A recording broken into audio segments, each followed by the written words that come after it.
Did you add the jiggle physics to my tits yet?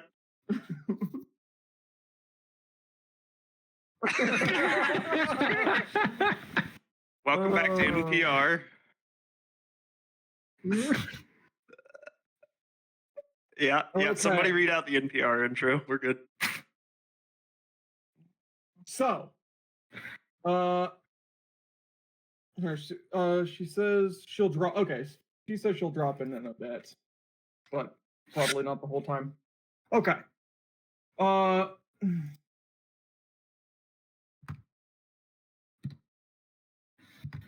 Well, I was already here. Oh no. So, I'm ready. I'm gonna start the morning. Start the scene with Annabelle. Annabelle, you wake up to the sound of two things. One, the three children that you picked up, giggling. And two, loud roaring snores from Jojo.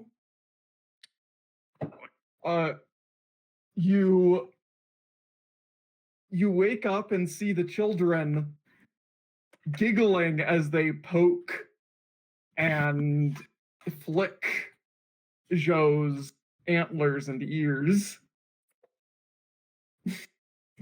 And every time another snore comes out, they laugh harder and run to the other side of the room and then creep back over and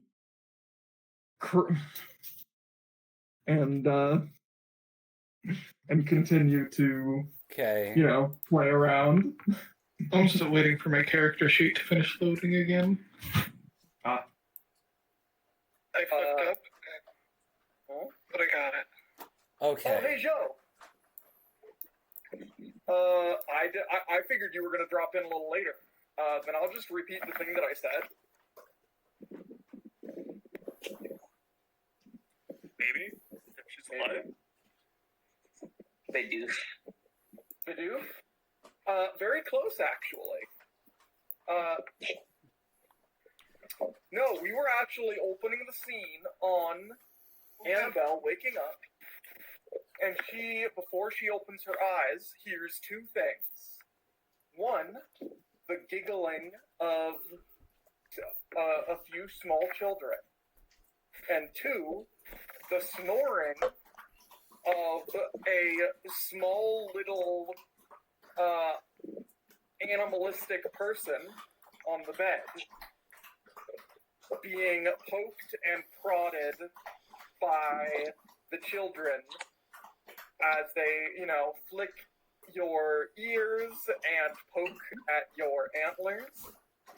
But the and then when you, snore loudly or begin to stir or something, they giggle more and run to the other end of the room and then slowly creep back in more for more poking and prodding.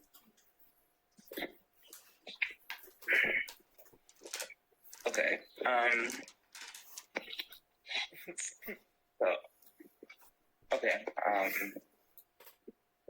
You're assuming I slept. Well, I did sleep. You got shit-faced and slept. Yeah, you got smashed and passed out. I didn't drink that much. If anything, I was meditating. What do you mean? Didn't you? Well, you were gonna be AFK, so that's where it comes from. Yeah. Don't you have time-sensitive work today? No details. We are recording, so no details. But don't you have time-sensitive work today? Yeah, but I have a thing that I wanted to take care of before. Hey. Okay. Yeah. You're cutting out a tiny bit, but yeah. That's just, setting the scene of y'all waking up. When you wake up and get a gut-wrenching, weird feeling about your binge drinking last night. My out-of-pocket sense. The foul, deceiving thing is Strad with whispering balls. its rumbling suggestions into your ear. Destroy the giant. And, yeah. So, I'm gonna start with Jo because her stuff is time sensitive. So, Jo, what are you doing today? Are we like having a meetup in the morning? Like sitting down? Probably you can go downstairs and... Quick breakfast thing more than anything. Because Flynn still has the job of make us money. Okay, so I'm assuming everyone is downstairs having breakfast. We just woke up. Yeah, I just hit y'all on the wake up. Annabelle, I think, is going to create an ice sculpture and show the kids and let the kids get distracted by that. And it's going to be a sculpture of Zhao. I wake up and I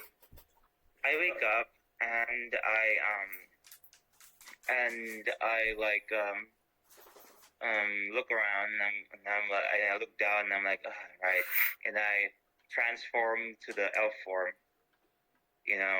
Disney style, and then I start, and then to Annabelle's surprise probably, I start putting some vials down on the floor. I sit down on the floor cross-legged, and I start to meditate a bit, and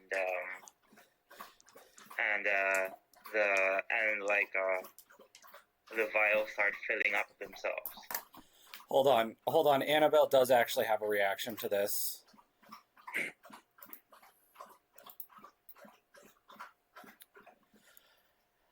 Annabelle is going to jump up, like, as if being startled, and start yelling pineapple. Loud enough so the boys in the other room can hear.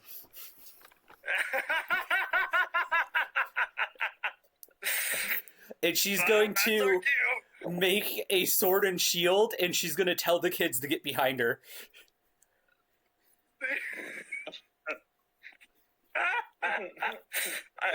Uriel is muted, but I will speak for us both if we crash in underwear. He has a helmet, though.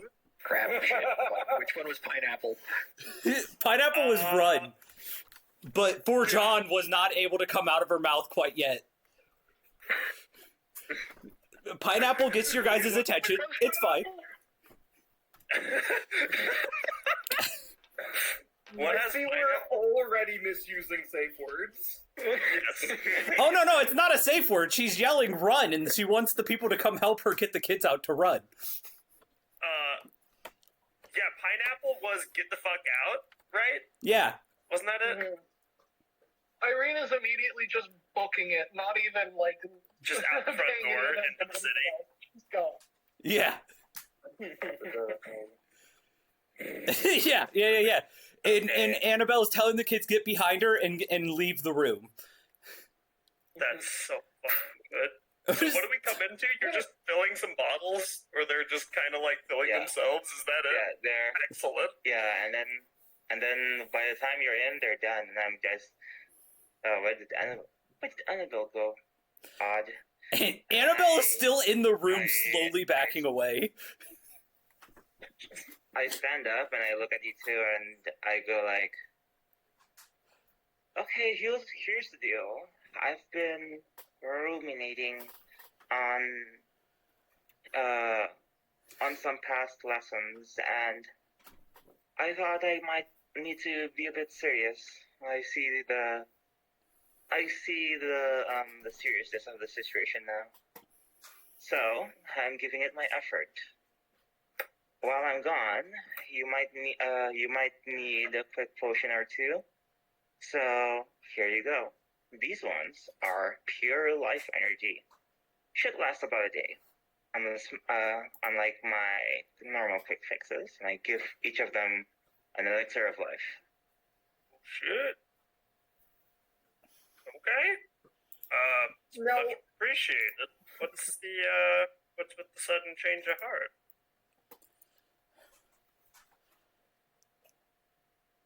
Well, let's just say that crafty woman named Tent reminded me of my master a bit.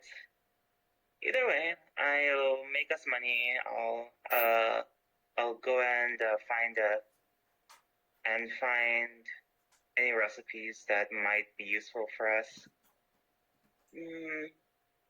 Do you have any ideas for any elixirs that you might want me to find or invent that might be helpful? Laser master. Annabelle, she already has one that increases move speed. Annabelle is going to notice that these two are not running, and she's going to tell the kids to wait downstairs, and she's going to run back upstairs. Yeah, man. When you go, I don't see the pineapple. That's well, what the fuck is that changeling piece of shit then? I'm sorry. She was just making potions. Zhao does not meditate. Zhao does not make potions except for in the moment. Yes. Wait, what? Yeah, she got up and she meditated. Yeah, I'm a bit. It's been a few decades since I've been meditating and doing this stuff. I crack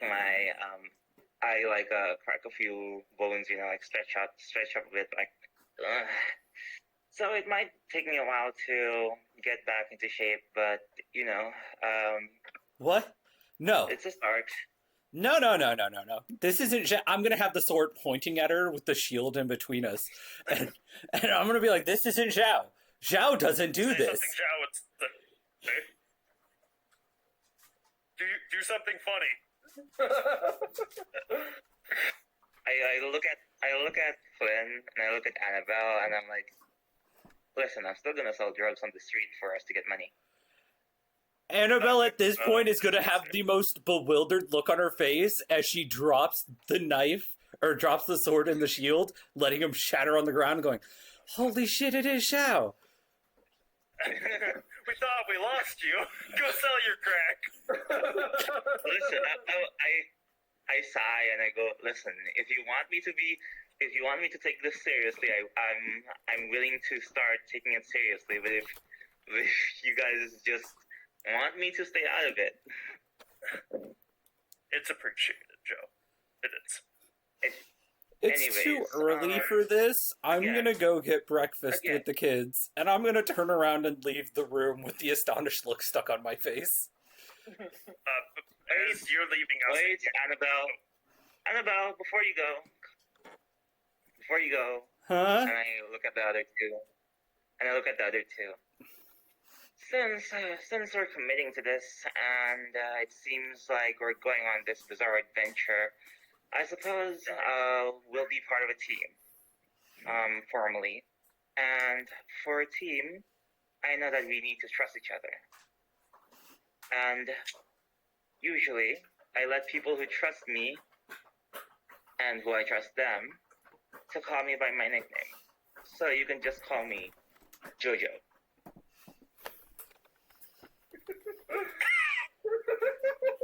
Annabelle is going to look at her hands and then look at Flynn and then look at Uriel and be like, "Were we drugged last night?"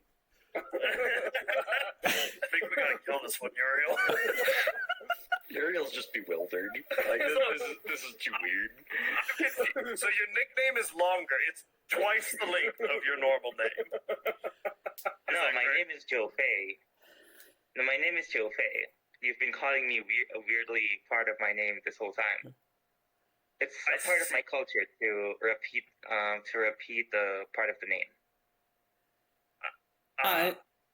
Breakfast. What? Breakfast. What are we? Some sort of bizarre adventure? Breakfast.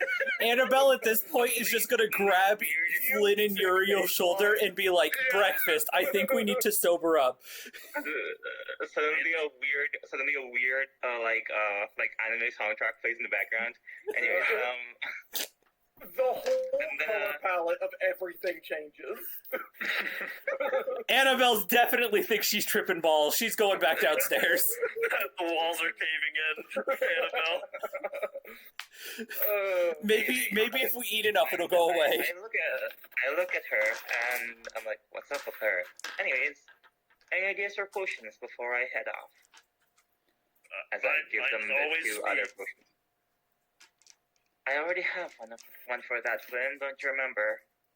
I thought it was one of the ones with limited shelf life. The quickly evaporating. Don't worry, I can make anything. As long as you tell me before I sleep. Holy water is not a terrible idea, actually. Interesting. I like do I have? I think I have ink and some parchment. I'll write it down. On a related note, Jono, the offer is two ways. If I'm going to be out making as much money as I can with our collective spoils today, so if you need me picking up or looking for any less than common goods, I can keep an eye out. I'll have the heaviest coin purse for a few hours here.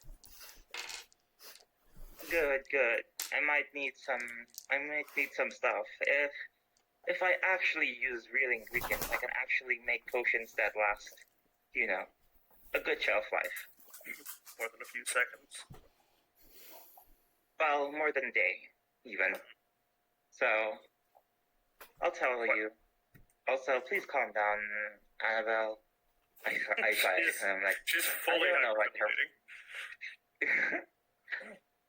I give them the rest of the vials, and then I go back to my thing, and I rustle out my teapot, and then I'm like, also, I know you've all been drinking last night.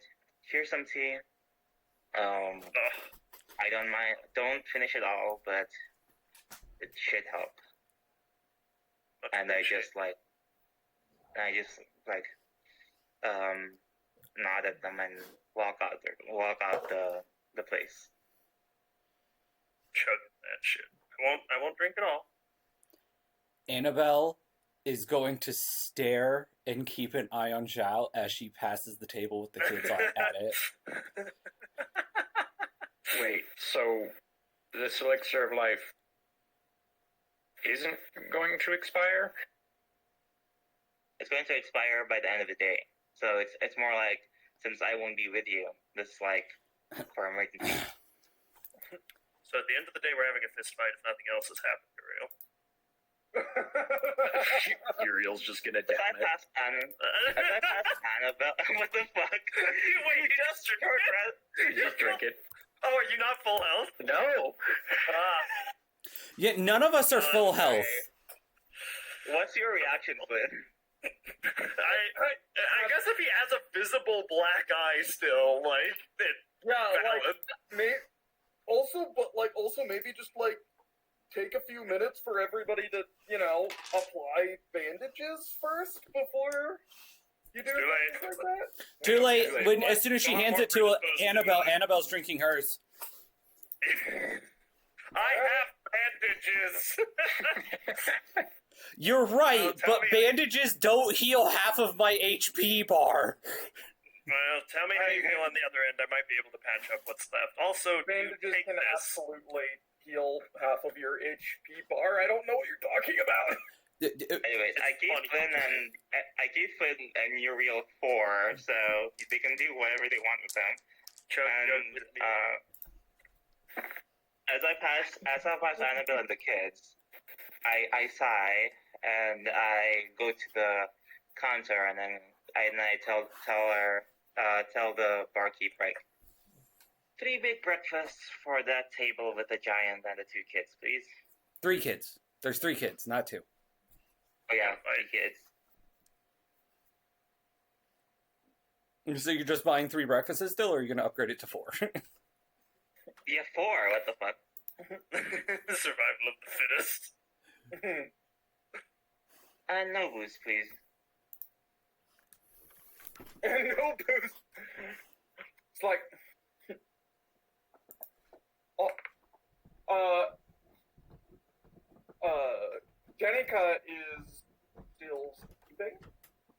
her. She's tending to other things, but Erwin, the chef, who's like, oh, you were the ones who brought in the children.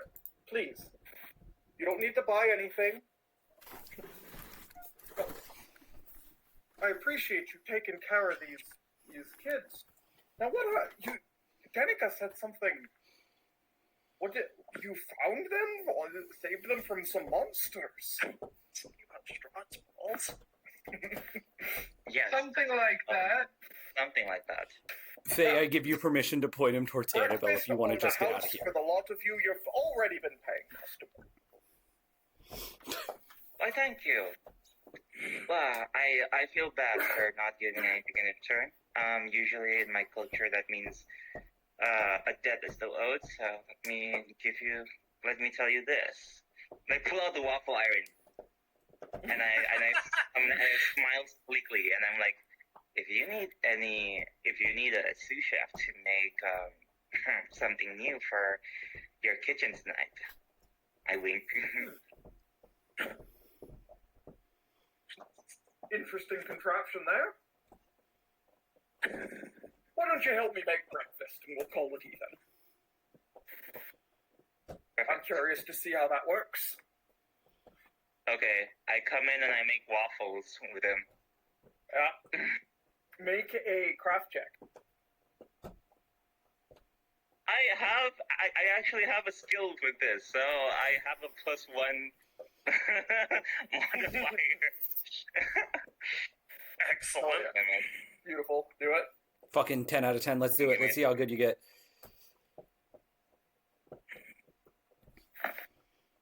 Shit, I have to log in. I'm just gonna use the thingy. Yep. Z, can you see my character sheet?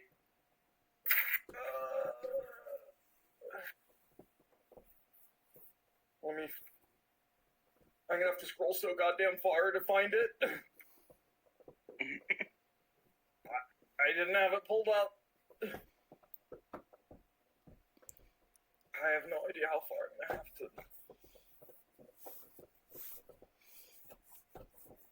Like durian soda. I literally just woke up, so I also. Yeah, no worries. Roar? Ooh, that felt Yeah. good. I popped my thumb.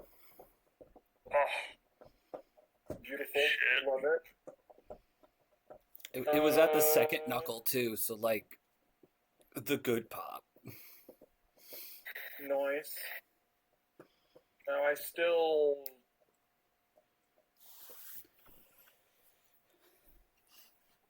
How far back was this? It's okay. I opened the thingy. Yeah, I was gonna say I'm past the point where you were sending me fucking sus Steam games. What? Okay, let's not talk about this. Yeah, I would like to repeat that I am technically recording this. Yes, that's why I said it that way, because that's the funniest way I could say it without getting in trouble. Listen, there's a reason I usually main Bard. Okay. Anyways, the site is still loading.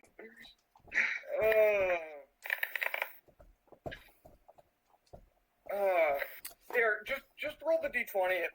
It's not going to be a super high DC regardless. No, I want to do this properly. Because if I roll super high, it will be a super delicious thing. If I roll terribly, it's gonna be a super terrible thing. Well, there we go. We don't need the DCs then. We already know all the numbers we need. Oh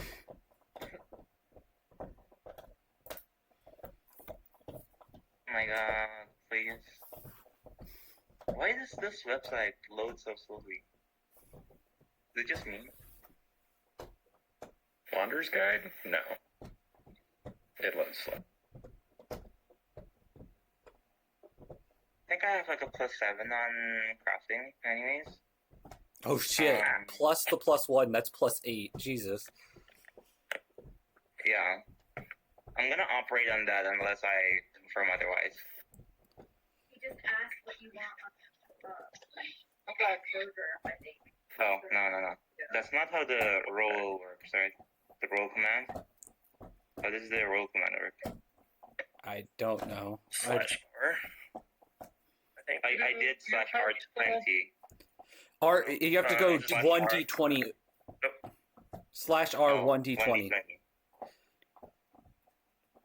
1d20 plus 8. You don't add any pluses, it just does the thing. So it's 10 plus 8. No, you got a 2. Oh, what? You got it. She got a 2. She rolled a 2 plus 8 is 10. Lamau, since I'm gonna leave anyways, I'm gonna use one of my hero points. I have 2, by the way, so I'm gonna reroll. You get 1. It resets to 1 at the start of every game. No. We did say that she was gonna get a second one because she got one at the end of last session. Okay. It was a special carryover. Yeah.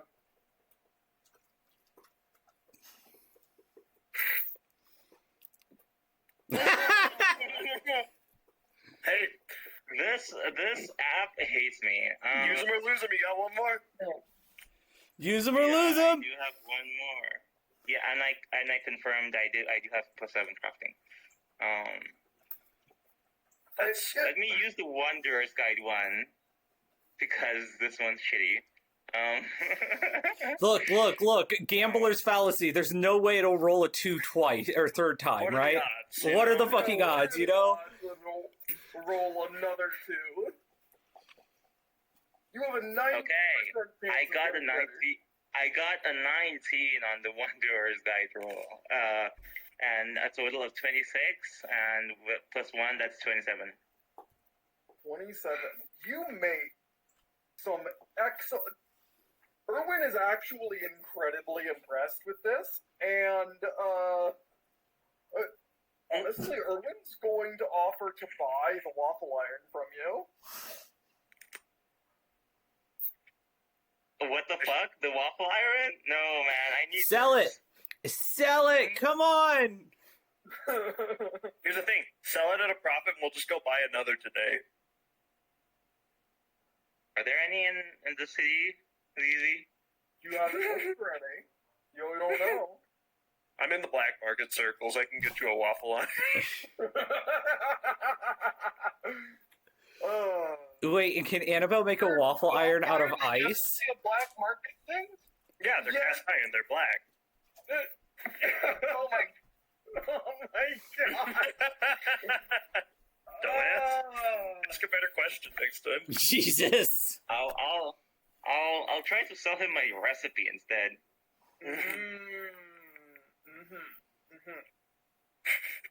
Fuck it, he'll take you up on that game.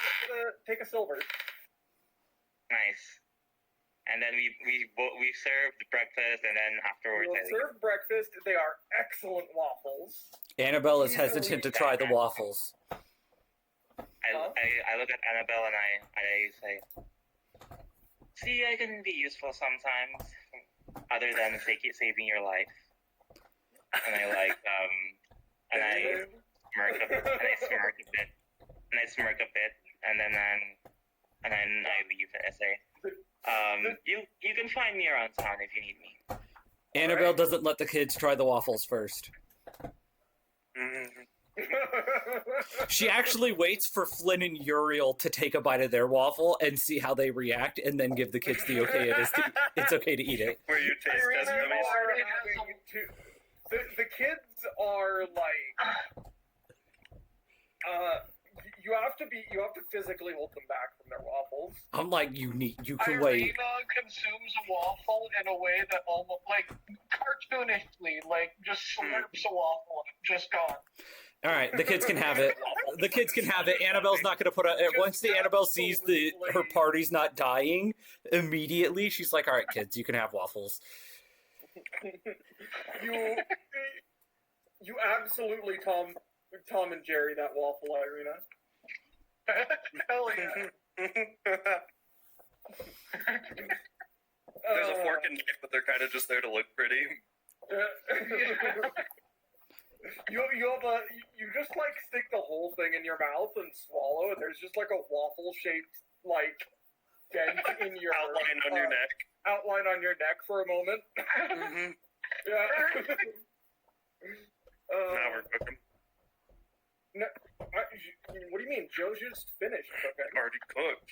Yeah, Shit, I you're right. God, I'm stupid. All right. I'll kind of elbow the two the thick bitches of the party, Uriel and Annabelle. Say, what about you two, Chuck and Flux? You need anything from the markets while I'm out and about today?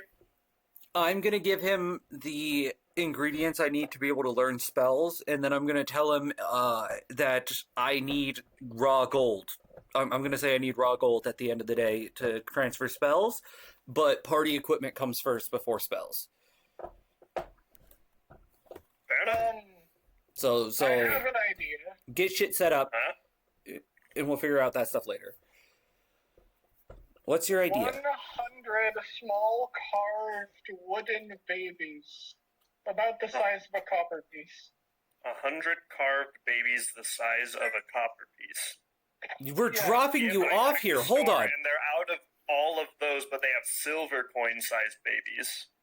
Will those work? But I just turned it on. Yeah, that would also work. Hold on. Aren't you the escort mission that we're completing at this Wait. moment? What? When you got home, what the fuck am I coming back to? Oh yeah, we've got to cash in on the Irina. Yeah. Irina's sticking around. Yeah, but this Irina's is sticking around. like I don't mind you hanging out for the rest of the day, but girl, I don't know. you're an escort mission. We're at the finish line. Like we've technically completed the job. No, hold on, Annabelle. If we I need get the things. Your flirting can coin last either later, way, okay? Who gives a damn if there's another head in our crew? I'm gonna point at her and be like, she attracts Strad. And I'm gonna be honest, I'd rather fly under the fucking radar for a minute. Do you not remember the werewolf hunt? On the flip side of that coin, Where are you having this conversation? You're just having it I'll out be in back the, to- like me. Yeah, Annabelle was never told not to say the word Strad. All right, Erwin is just gonna like grab your shoulder and just squeeze real tight. Annabelle's gonna look at him like he's fucking stupid. Like, what? You've not been around here long. He whispers. So I'll say this. So I'm assuming you don't know. Saying you don't say the devil's name in town.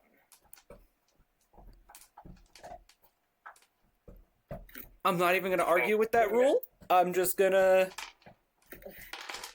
Okay, got it. 10-4. Again, I'm gonna. the dark one is attracted to that one there, and we brought her here so she would be safe. I do not want to bring her out of here, so we put her back in danger. That seems a little counterintuitive to, you know, what we're being paid to do.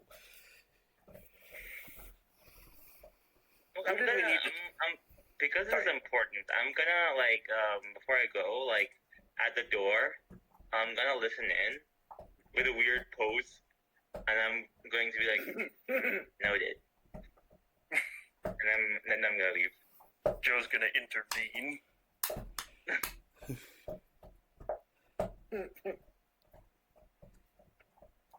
Well, alright.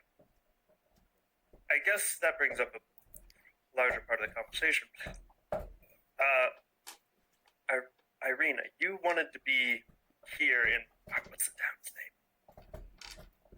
Valaki. That's Yeah, it. So you wanted to be I in think so. Valaki for a roof over your head, for some reprieve, safety from unwanted eyes. Is there someone you need to speak to? Are you planning on living on your own in here? What's the plan? So out of character, I don't have the context here of what.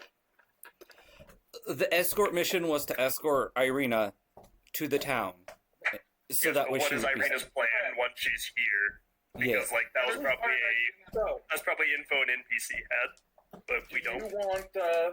do you want me to just describe what Irina would know? Yeah. Yeah, okay. So, you would know that there is this town, which is known for being the prime civilization in the valley, and also it's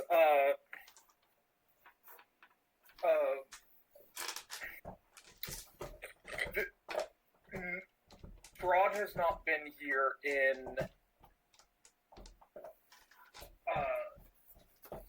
any recent memory. This is a walled city of the highest civilization that you can find in the valley. There's also a church that you know is famed for its protective abilities. You've also heard rumors of farther to the west, the town of Krezek is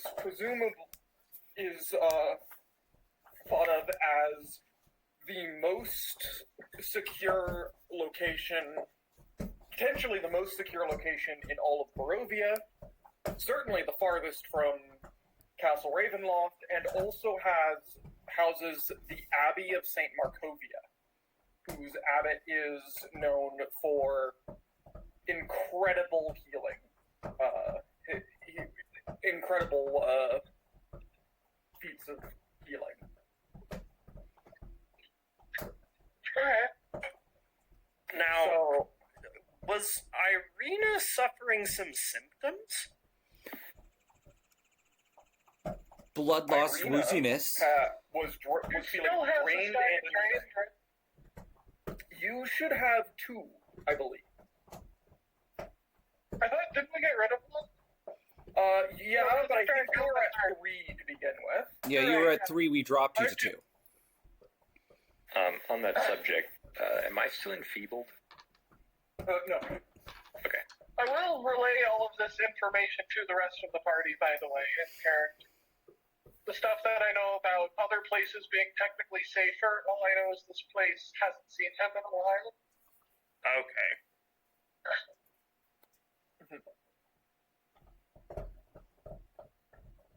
Yeah, that's Useful information to have.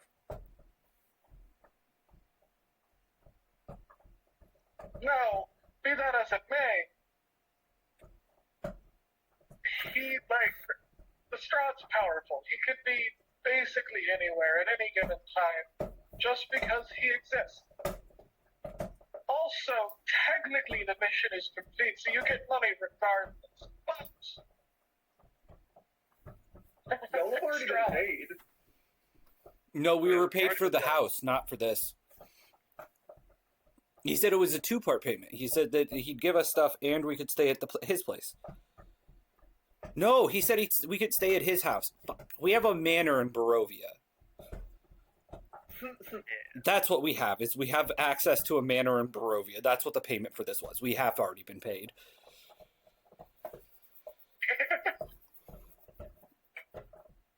So, Also, you got, cash?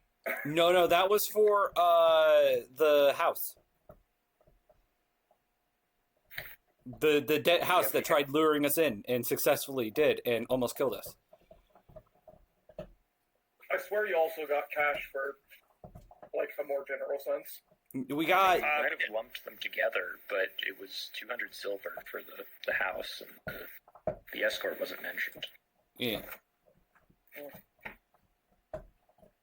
I must have lumped it together. yeah, I think we already got paid. It wouldn't have made sense for y'all to be paid afterwards, considering, You're literally escorting your only source of being paid. True. Right. I've got this fancy base, but you can't have it. Sorry.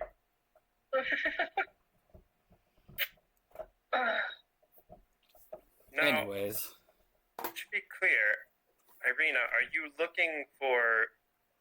planning on taking a path beyond Valaki? Or is this where you plan on laying down Well- roots? Realistically, getting as far away from Strad as possible is probably the smartest course of action. However,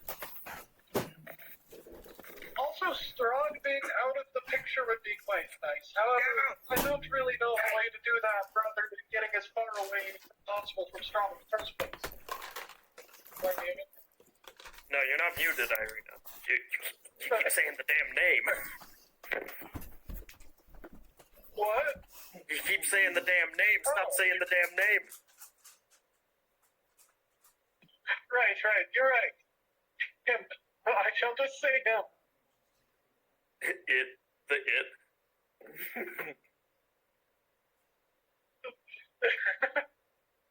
The thing, I believe, is the best way. Now, I don't know. you mentioned an abbey. But I'm a little unclear on the state of you, Irina. Are you feeling unwell in the longer term, or are you just shortly drained? Well, out of game. I feel pretty bad. Not going to lie. It's not good. It doesn't feel like the sort of thing that just goes away. Does somebody want to make a medicine check? I will make a medicine check.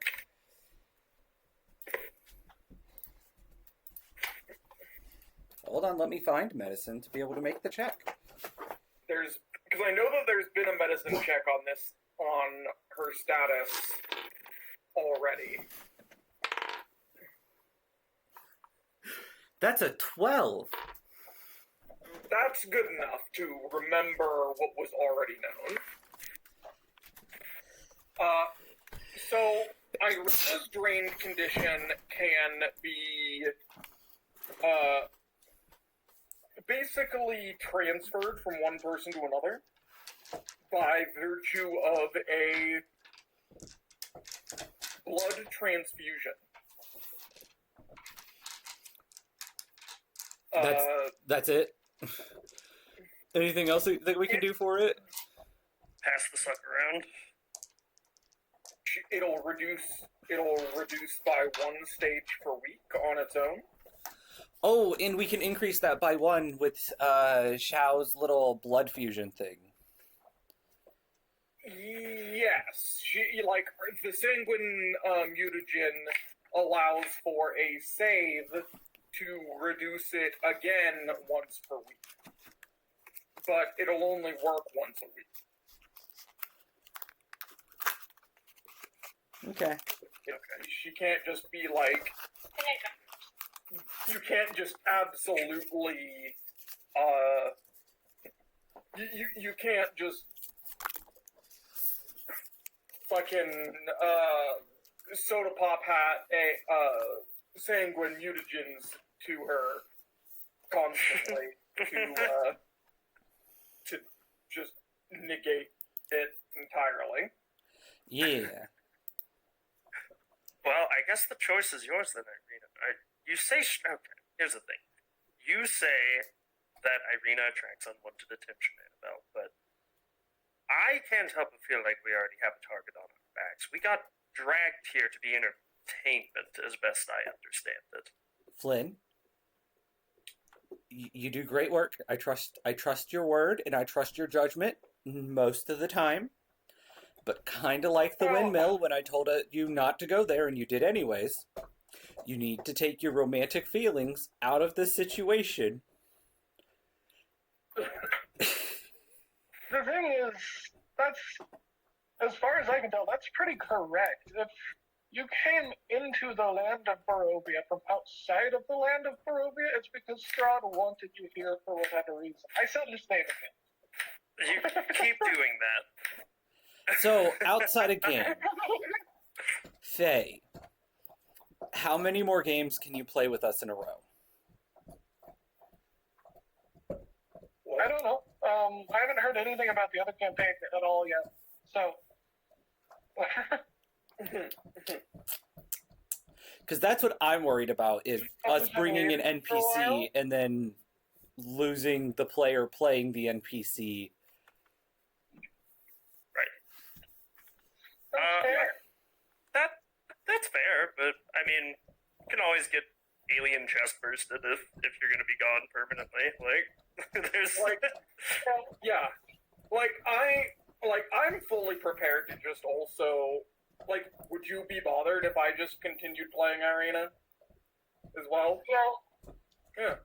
Okay. I'm fully prepared if that's what you want, if that's what we feel is appropriate, and then, she can just kind of continue to be around and be just relegated to backline things for, as long as makes sense. And it's just an open invitation for Faye to come Then, back in. outside of game, I will say Annabelle will agree to it as long as Uriel agrees to it. Because Annabelle is seeing Flynn and Irina as, romantically involved. Shipping. Yeah. we're an item. Now, Annabelle, my dick is taking me places I wouldn't go with a fireball scroll, but this is not one of those cases. She knows the damn land. Annabelle shivers when you mention the fireball scroll. It's a little close to home, doesn't it? Well, she might put a target on our heads, but there is some ambiguity as to whether we already have one heads. And apart from the werewolves, well, it's not entirely clear that she is or isn't yet. And regardless of whether she is, she's also an asset. She does know her way around this place a lot better than we do. All right. I'll I'd trust say there's no your harm in I'll trust your judgment trying here, it. Uriel. I'll trust it. If you want to continue hanging out with us, sure.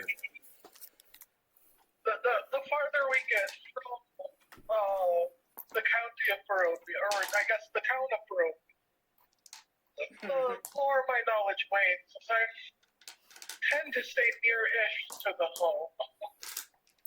Naturally. But even so, Word of mouth, word travels around even Barovia. I don't know how, but people make it between towns somehow. I mean, the Vistani do pretty well at it. Annabelle has had all of her, she understands the Vistani might be working for Strad, but Annabelle is so grateful now to Vistani. It's I don't know, she's in a weird fucking diagram now. It's just so nice. Well, no, it's less so that, and more so the Vistani have never attacked us. True. Yeah, they've got a little. I think the Vistani are working for Strad in a way that Strad tells them what to do, but they don't like it, so they don't do things he doesn't tell them to do. They're very literal. And Annabelle is cool with that. That's the way I interpret it. Step one, party split. I think first thing we need to do is we have a lot of goods that need to be unloaded.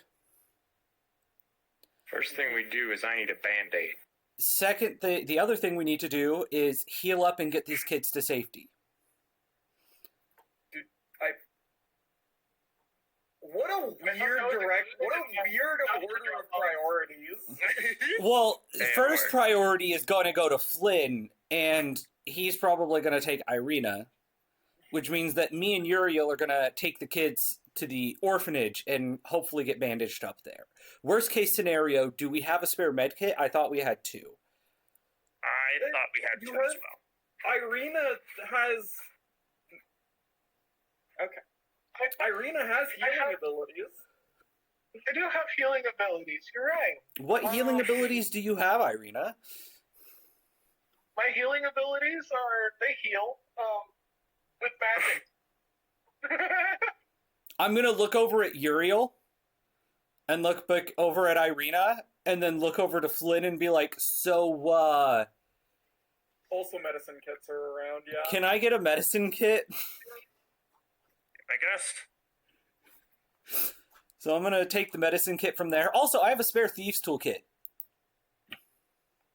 Do you need an extra one? No, we can. Well, no, but yes, I'll take it to sell it. Yeah, I'll trade you that. Now, you want me to patch you up, or are you helming that? I would love for you to patch me up, and then I actually have a little training in medicine. Not much, but a little. I'm at a +2. I'm at a +4. So maybe I help you, Yeah. mechanically speaking. Okay. It's a 17 on the help. All right. Take a +2. Woohoo! All right, so I am going to double help bonuses. By the way, they are +2 and then +4 if you crit, because I think that's just way more fun and impactful. is there a way to super crit? No. All right, so Well, okay. The thing is, with healing, with using medicine, you can choose a higher DC to increase to basically double the healing. okay, It increases, but you need to do it before you roll.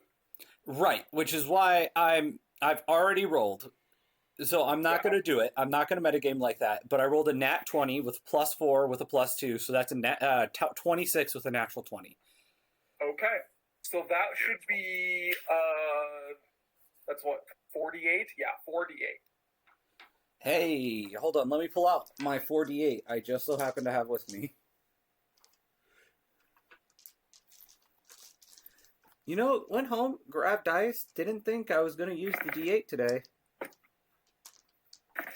Healing is not very often D8s, actually. From my experience, it's D6s so far. Right, that's probably because you've mostly been using alchemical healing methods.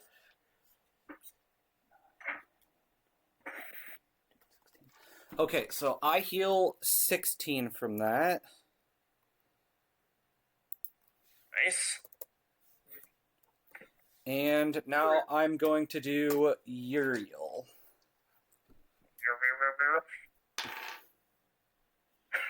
Not as good. Dirty 20 without help. And that is with the lower DC still. Yeah, that is with the lower DC? Yeah. I mean, that's a success. So is it just 2d8? 2d8. Alright. Yeah.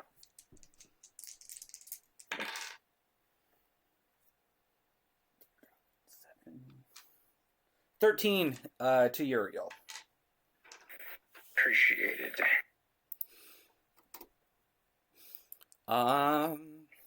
Then Flynn, since I'm taking the kids to the orphanage, why don't you pick out who you want to actually take to actually hawk off these goods? It sounds like a euphemism for taking a shit. Taking the kids to the orphanage. Yeah, I can go on a little selling shopping trip, if so desired. All right, let's double check we actually have you have everything we want to sell. You have the Thieves Toolkit, so I'm going to remove that from my inventory now. I also have some things that you could sell. Do you want the not so cursed? How about put them all, message them in the Discord, but don't remove them from inventories in case I can't sell something or don't like the price or something. Right.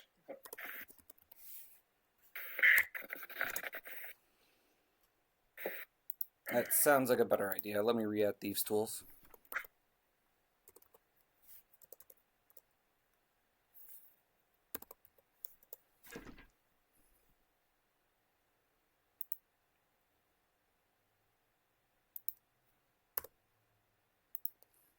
Do you want the cursed orb? Do you want to sell the cursed orb? Sword? It's an Arcanist shop. I can give it a college try selling it. Yeah, I think that's the best way to do it. Annabelle is going to make sure it stays covered in a cloth, though. What does the first orb do? We touched it and a bunch of really, really, really bad shit happened. Hand it to me. No. No. No, we're gonna hand it to a random NPC and spawn a one-shot. Come on now. Hey, Uriel. My bad shit. How bad are we talking? Are we talking I sprained my ankle? It killed us. It nearly wiped the party. Okay? Some wacky ghost had to save us, otherwise we would have died. So Uriel, real quick, do you want a blade sweeper?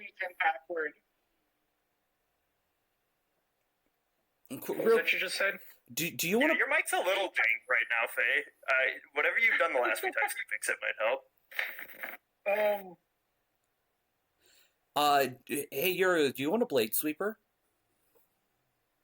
A what? A blade sweeper. It's like an axe, but instead of an axe head, it's 3 swords. Disgustingly fancy. It does a D10 worth of slashing damage, and it can disarm. Audio test, by the way? Yeah, you're coming through. You're okay, right? Yeah, what Irina said was you must have put the batteries in backward. God damn it. I don't see the item in Wanderer's Guide. It's a Jotun weapon. It's a Jotun weapon. Annabelle's been carrying it around and she doesn't use it, and it's taking up bulk. She has plenty of bulk because of the feat she took, but she's definitely a little heavy. How much does it? What is the bulk? It's a bulk of 2. It's a 2-handed weapon. Nah, I already got a great sword. I don't want another 2 bulk in there. I'd need a backpack. Little more than 3 swords attached to a single hilt. A blade sweeper is a devastating weapon in the hands of a Jotun-born warrior. All right, she will keep that equipped to her back. I don't know what to do with that. She will keep it even though it is somewhat useless to her. Other than that, only thing left. There's my list for you to try to sell. The only thing left that I can see is I would like to try to improve my manacles from simple. Alright. Because that strategy seemed to work really, really well, so Annabelle thinks that maybe we should do that strategy more often. Because how funny would it be if we managed to handcuff Strad on the ground and just start kicking the shit out of him? Is it gonna happen? Never. Is it gonna be funny if we do, even if we actually get it to work? 100%. Your Honor, funny. Anyone here? Irina has had an idea. Is anyone here a caster of basically wizards, warlocks, sorcerers? I'm technically wizard caster. She's an arcane caster. She casts. Is there a spell to permanently freeze something and something like permafrost, or make it never melt? Right? Are you making a fridge? Annabelle makes a toothpick out of ice with frost touch. As long as they maintain concentration, it doesn't melt. Well, have you thought about freezing holy water in like a handcuff mold? Annabelle's going to drop the toothpick and look at Irina like she's a fucking genius. That is the smartest idea I have ever heard. We need holy water.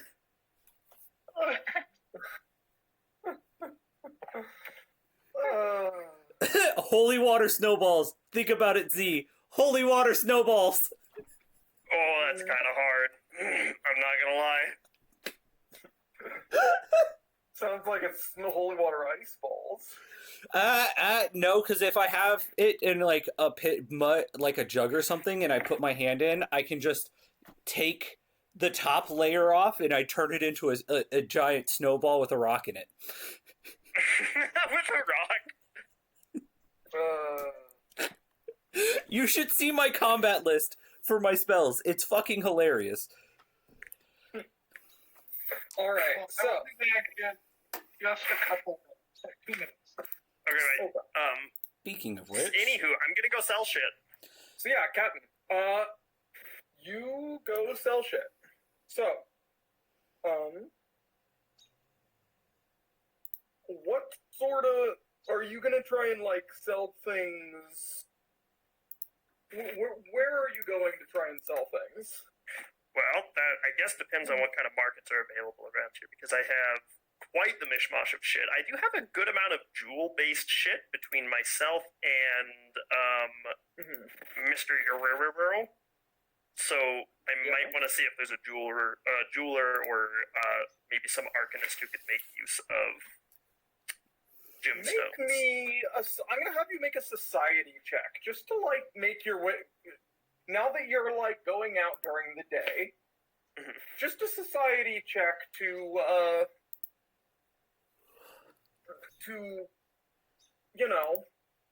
get a feel for the lay of the town. Society. So not crazy. 11. Oh, okay. Most of the town is most of the shops are just in this central like 5-way intersection in the middle of town. Okay. As you head out, What was that? I hear Irina cutting out. I was gonna say, by the way, the healing spell I have is Hymn of Healing. It's not very good, but it's fast healing too for 4 rounds. yeah, the bigger I issue mean- is we have somebody who distrusts magic with all of their being. Yeah, we're getting a little. For 4 rounds is it's 8 HP every single time, so it's consistent. All right. So, yeah, I guess I'll head there first and just see if there's any jewelers. Taking anybody else for the shopping trip, or are the rest of us together? I think it couldn't hurt to have a responsibility if there's anybody voting for it.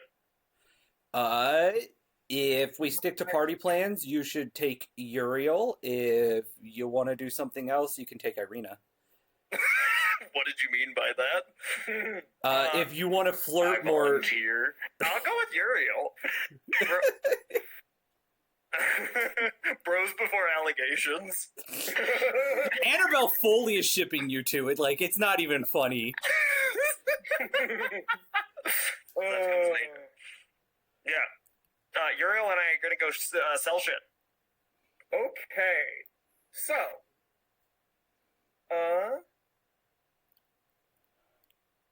I've got. hold up. I wanna. That is the square, right? The fucking map. Where's the map? Oh, town square's more down that way. Okay. All right. So you go around. You see that there's a cluster of shops. You're just kind of looking around, trying to get going around the block to various places, seeing what's around. You head around the block to the south because you see over where it says Main Square. You see where you're like, oh, Main Square. There's stuff there. Yeah. As you do. So let's see. You probably pass by a old dilapidated shop called Blinksy's. Yeah, you'll pass by an old dilapidated toy shop called Blinksy's. Okay, on your way there, Cramped shop has a dark entrance portico, above which hangs a wooden sign shaped like a rocking horse with a B engraved on both sides. Flanking the entrance are two arched lead-framed windows. Through the dirty glass, you see jumbled displays of toys and hanging placards bearing the slogan, "Is no fun, is no Blinksy." Blinsky. Blinsky? Blinsky. Fucking weird. Blinsky. Blinsky. He's no fun, he's no Blinsky. It's a pawn shop. Yeah. I mean, yeah. So, you head down to the main square just to look around.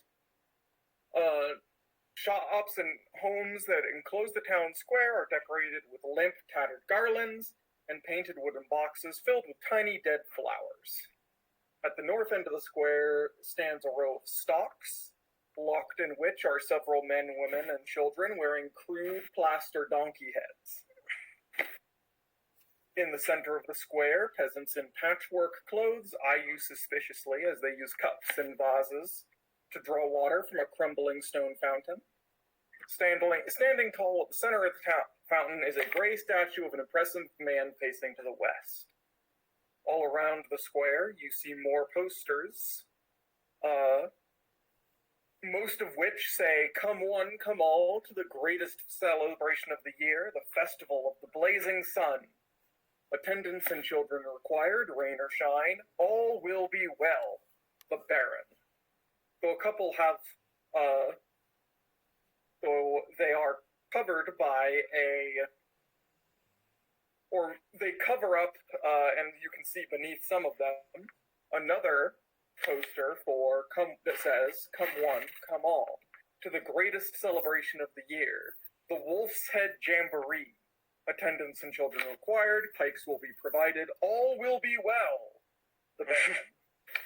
You keep saying that.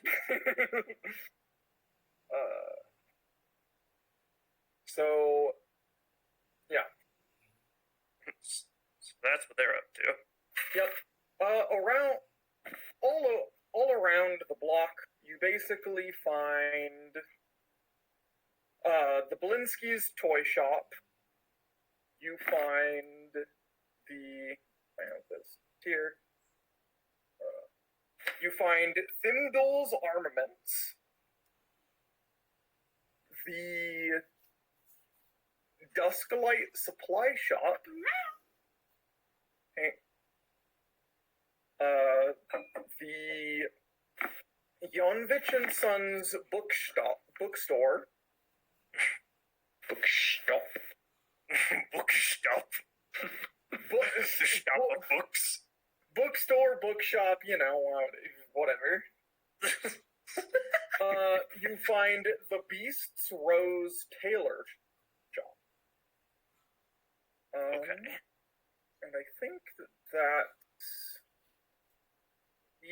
I think that's all that you'll find on that little loop. Okay.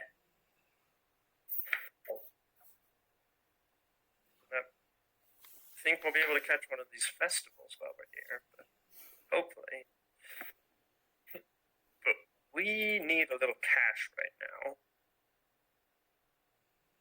So how's about we look at offloading these gemstones first? Okay.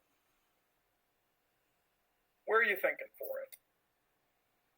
Oh boy, the pawn shop. Was that the one that seemed the most appealing for this kind of thing? The Dusklight Supply Shop? The Dusklight Supply Shop or the like no bint, no stint, whatever, the one you first said. It was a toy shop. That was a toy shop? Well, yeah. I guess are they like toys? Or are they like, oh wait, that's the one the pedophile is friends with? That's the one the pedophiles are friends with. Remember, he said he was an ex-toy maker, so no one's running the shop right now. It's closed. He said he said that he was friends with a destitute toy maker. He said he was friends with a prostitute toy maker, not a destitute. Oh my god. Okay, clearly Rictavio has an aura of hallucination. Just utter amnesia surrounds this man. Look, the fake man. He's not real. we don't trust him or anything he's selling, okay? Yeah. You ask everybody else about Rictavio, and no one else has seen him. He's not real. I'm like, man, I feel like I did something weird last night with the Rictavio guy. I should go apologize. And everyone's like, who's Rictavio? Yeah, like, the clown with the panther. They're like, you should kill yourself. You wake up and suddenly find out that you just have schizophrenia. It's been a long time coming. Oh god. Okay, so are you going into Blinsky's or are you going to Dusklight? We're going to Dusklight. Okay. We should Dusklight. Alright. So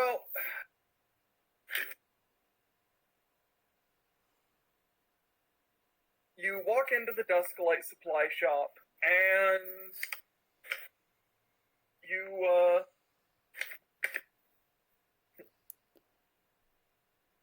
there's a little ringing on the door, and you just hear a timid little voice says, "Hello, welcome." And It's Rictavio. He's small now. Rick Smallvio. How far do we take this bit? Not Rick Tallvio, Rick Smallvio.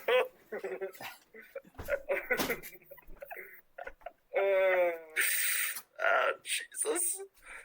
Yeah, how far can we push this bit?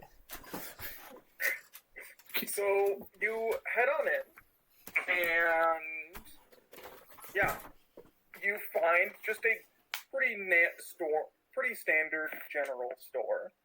You see that there's rope in spools along the wall, tools are around, various standard craftwork gear in general. Is there a proprietor? And there is a small, vacant-eyed woman, just standing behind the counter, looking she's just kind of staring out into space. Morning, ma'am. Oh, good morning.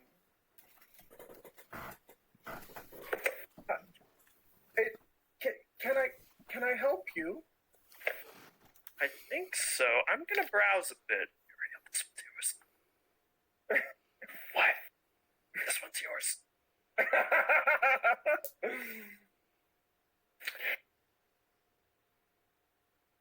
We're looking to offload some goods we acquired.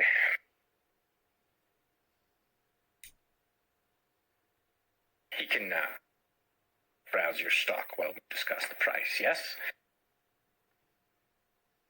You've come to sell. Okay. Yeah.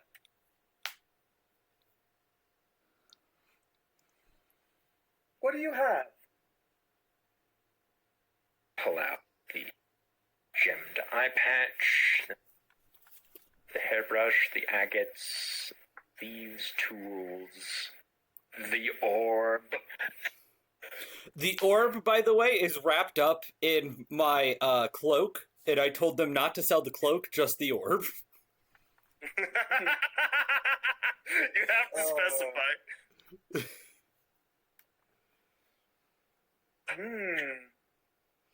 Very pretty.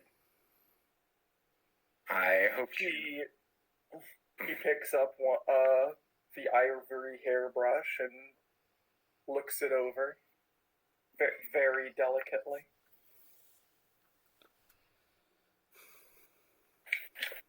I hope you're in the business of buying shiny things and not merely utilitarian things.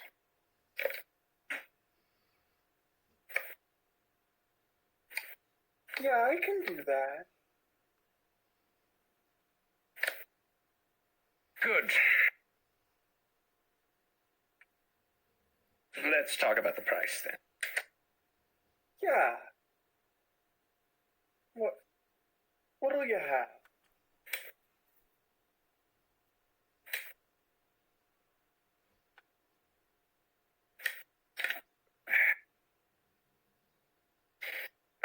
Well,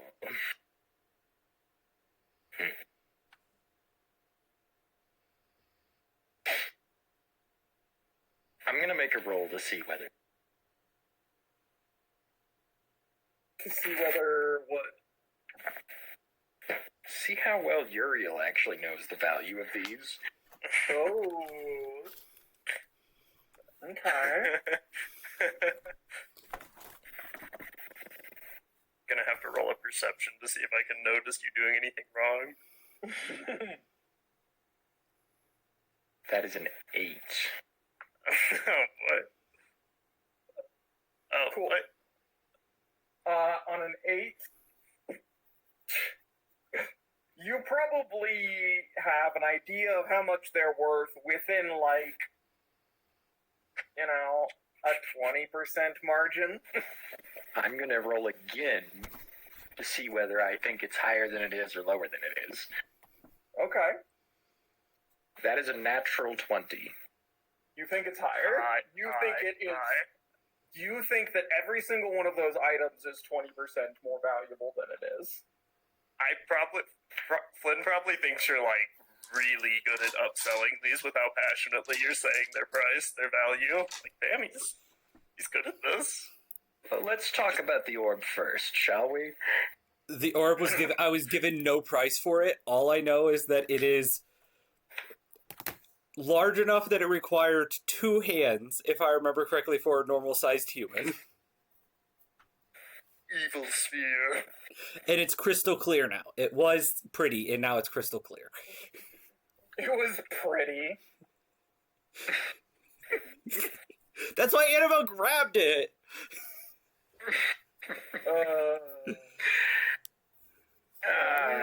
So let's see. That was the orb was a spellcasting focus, wasn't it? Yes. Yeah.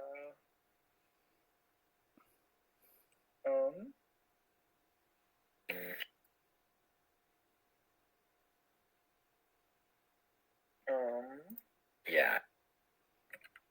Don't know how to look up a actual price for that. Like, I don't know, cost of wizard shit.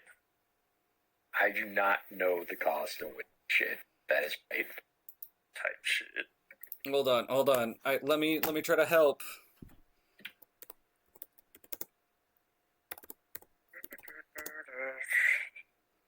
Okay, Thieves Toolkit is 3G. So,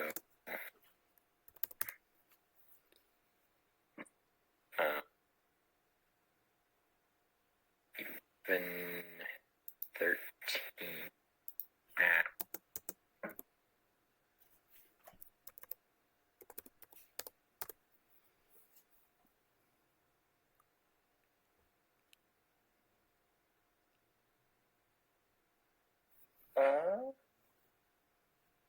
I'll give you the whole lot for 20 gold.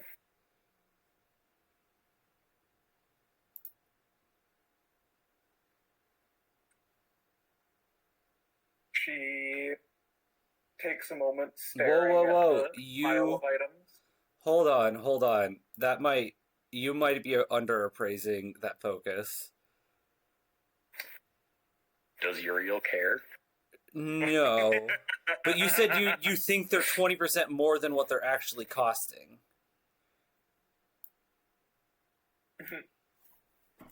So the orb should be sold. He should be marketing the orb at standard price because he thinks it's worth 20% less for being a focus. Spellcasting focus. I Just offsets. I was just like 5 silver for the casting focus sounds reasonable. Yeah, you're looking at anywhere from from what I'm reading, 1,000 gold to 40,000 gold. That is not. That can't be the right. only orbs I can find in Pathfinder are already enchanted. Yeah. But I'm like seeing an some orb, that are level 3 talismans that are 10 gold. Okay, so then we'll say it's 10 gold then. Then the 20 sounds a lot better. Yeah, let's call it. So you think that it's worth 12 gold?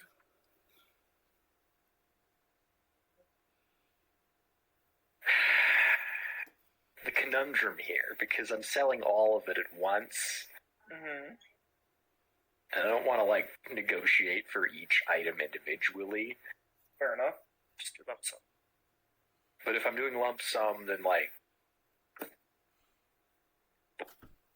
there's a whole ass tiny war of ideology going inside Uriel's head right now. If you do it at lump sum, It's I can't purposely devalue the orb if it's a lump sum. Because then it's just the group discount, right? Then it's just the group discount, and that's no good. So okay, let's count up what we got. So for true value, right? A thieves' toolkit is worth 3 gold. The orb is 10. Another 3 gold for the agate. It is 16.5 gold, not including the orb. Okay. So it is technically it would then be 26.5 gold. Yeah. Hold on. At a 20% increase, let me pull out a calculator real quick.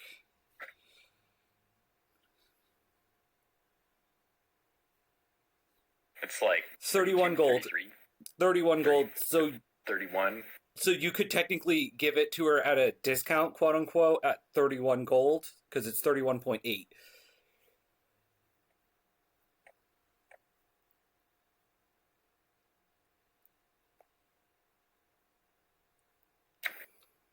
Or you could do it at 30 and think that you're undervaluing the orb and getting back at the spellcaster. I gotta negotiate for the orb separate. Alright. That's gotta be inspiration. I have to give him an inspiration for that. It's what Uriel would do. We don't know it's an arcade spell focus. We just think of it as a cursed orb. Yeah.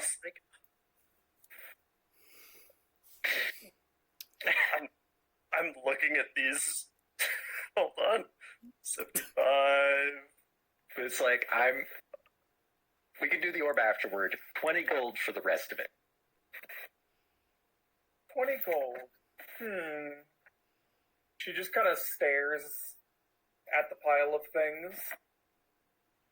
Not including the orb, you said. Not including the orb. She stares at the items.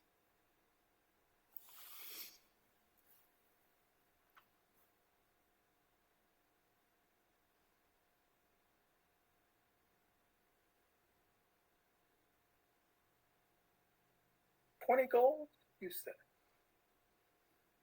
Yes. Okay.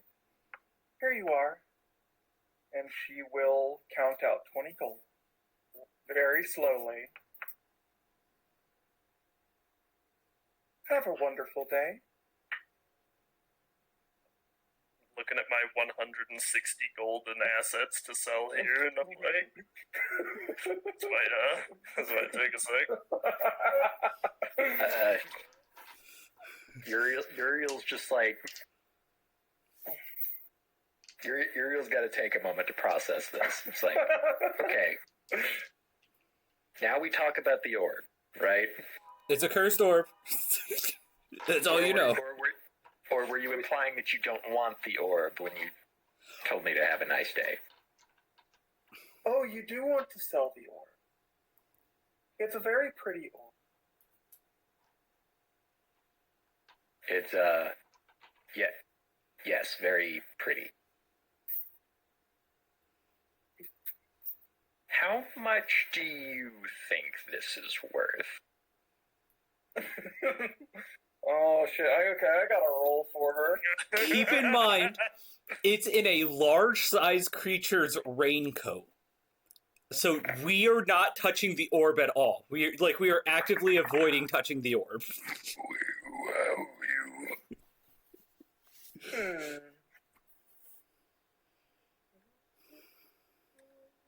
It seems well made. Yes, very well made. Perhaps 8 gold.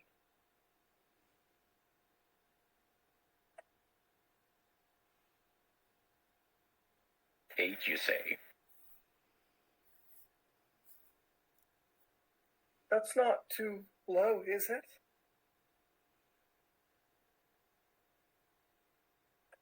No, I'm gonna be honest, we had kind of a bad experience with it. I would hate for anyone else to, come to any harm as a result of it. How about we call it 6 gold? She kind of tilts her head and looks at you. Okay. Here. And she's gonna count out 6 more gold. And hand it to you. Have a nice day. You as well, and, handle that with care. She is going to just sort of absent-mindedly, shuffle a couple of the items that you left around and just kind of space out looking into the orb when she's done. Uriel. Not Uriel. Lynn.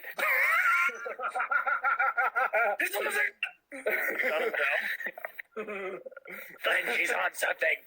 Is she on something? Can I talk to her on something? Make a perception check. Okay. Yay. Hold on. 21.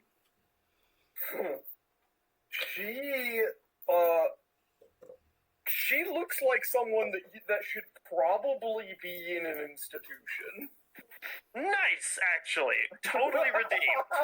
Hold on. I come up with a smile. How you doing? I love like me saying like, oh, she looks like she should be in an institution. And you're like, hell yeah.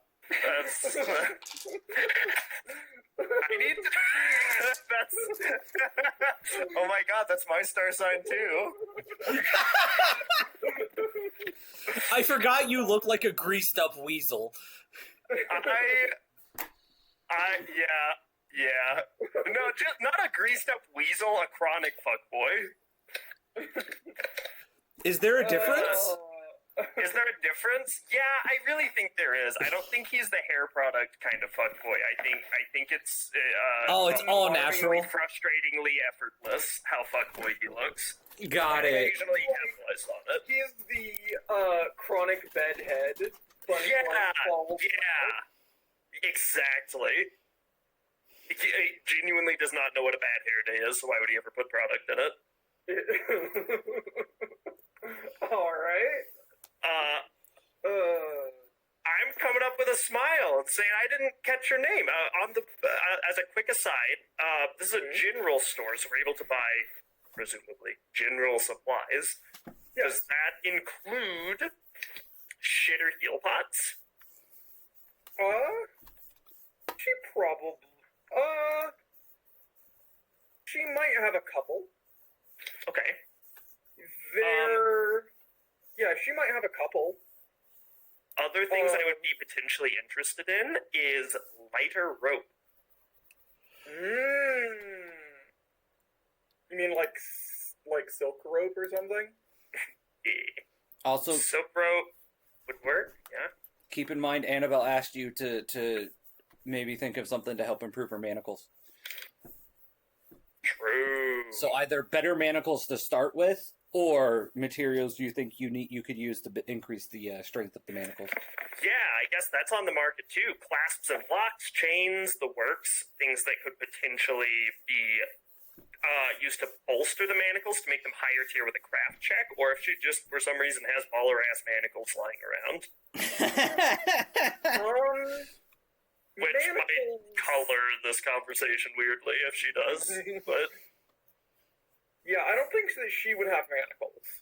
That's more of a blacksmith type of thing to go for. Also, something you probably just shouldn't ask if somebody sells.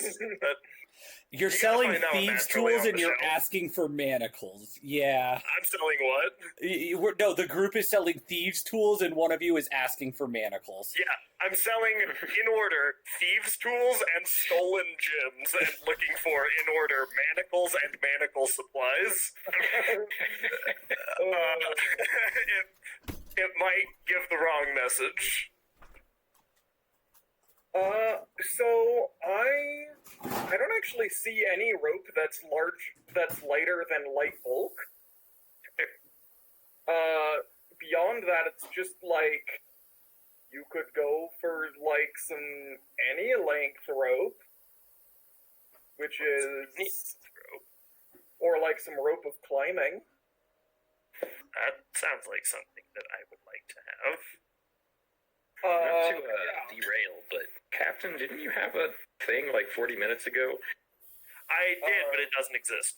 I was wrong. Yeah, it was 40 minutes ago, but in another time zone. East Coast. Unbeknownst to me. Yeah. So, okay.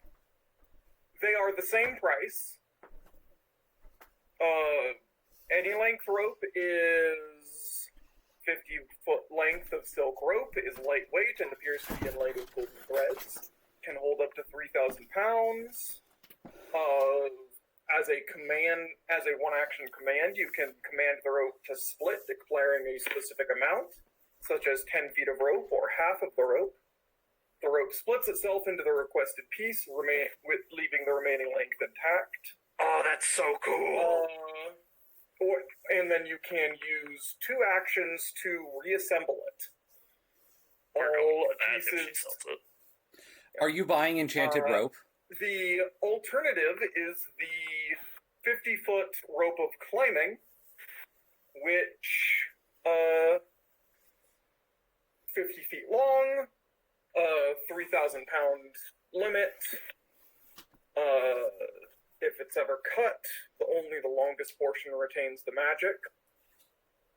Once per day, you can animate the rope, moving it for 10, and it will just kind of slither around and basically tie itself. Okay. Yeah, I'm more interested in the blanky one, because that seems helpful for tying people up. Okay. That is 45 gold. There is also longer, there's also 75-foot and 100-foot lengths for more expensive. Hashtag worth for the jewelry alone. Having a lot of gold is nice and all, but also having a rope that is actually reliable, on the other hand, is almost better. So, it's 45 gold for a 50-foot length, 125 for a 75, and 300 for the 100-foot length. Okay. Sorry, how much was that middle one again? 125 for 75. Yeah, you have that in just sellables alone. Okay, so... Okay, I see. So, So, there is actually another benefit for the longer... I'm just not going to worry about that. Technically, there's supposed to be a once per day limit on putting it back together, and the medium version is you can put it back together once per day or once per hour, and the longer version is you can do it whenever you want. But honestly, just do it whenever you want. That sounds like a pain. in a way that just doesn't seem worth tracking. Oh shit, my rope's on cooldown. Yeah. And Your rope mend is on cooldown instead of the damn thing broke off. Well, even if we just go for the medium length one, the hour one is like doable. That's not that bad. but also, like, I am just ruling that I am not tracking cooldowns for rope, and I know that none of you are going to. How do you know that? Because I played D&D with people before. I don't know. I keep track of some weird shit. Bookkeeping. Yeah, Annabelle keeps track of some weird shit. Uh-huh. Anyway. Yeah, I'm good, So, yeah. dog. 45, 125, or 300 gold.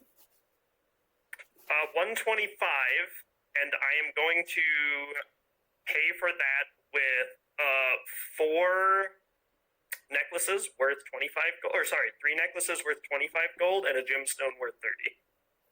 Or 2 gemstones worth 30. That should do it, right? That'll put me at 130. Mm-hmm. 5 gold I'm over, mathing so that she right? takes the advantage. So technically, the shopkeep, So, theory-wise, shouldn't argue against it. So yeah, you're offering just like a, hey, I'm gonna give you these valuable gems and jewelry in exchange. Yeah, I'll say, how about a simple trade? Keep things easy. I've got enough materials to cover the cost.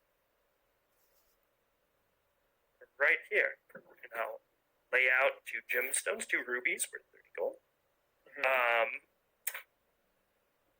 And I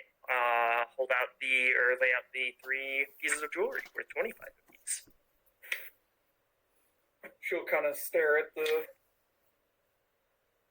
lots of pretty things today. More than a few. She'll look up from the gemstones to you. Okay. Have a nice day. I will, thank you. I didn't catch your name. Oh. I'm Bethel. And Harry should be around here somewhere. He might be off. And she just trails off and goes and starts staring into the middle distance. Who's Harry? Oh, Harry's my husband.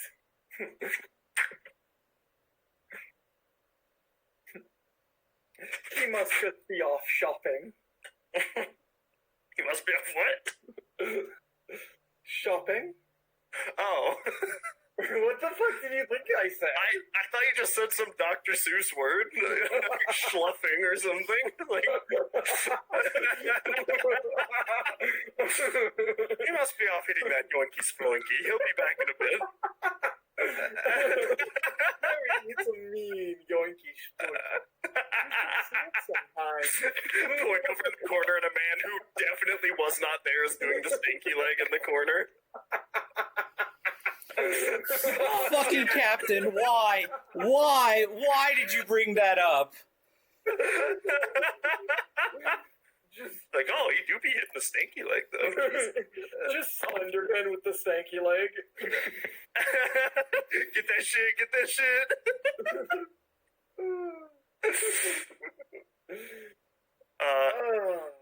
Damn it. Alright, well, Bethel. Alright. You have a lovely day. Any chance you have any more coin to spare for another few valuables? I think I might. Wonderful. I slap down 2 more of those gemstones. 30 a pop. Say now, Bethel, we've already established what these are worth.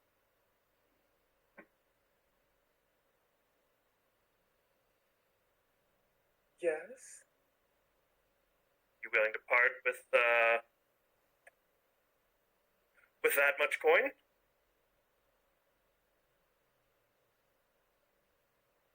How much was that? 30 ahead. For a total of 60. Hello. Hello. She'll count out some coins. Where does she get this money? He seems pretty rich. Economy's in shambles.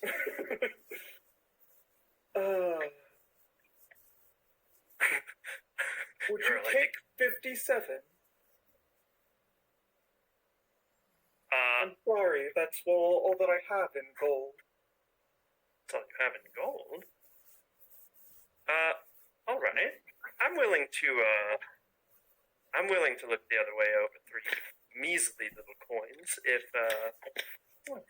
maybe you're willing to trade something else for them. I don't have any money. No, information perhaps. Oh. I don't know how much I know, but you can ask whatever you like. Never hurts to ask, does it? My companion Uriel and I are wondering why there's such a faux pas around the S word in this town.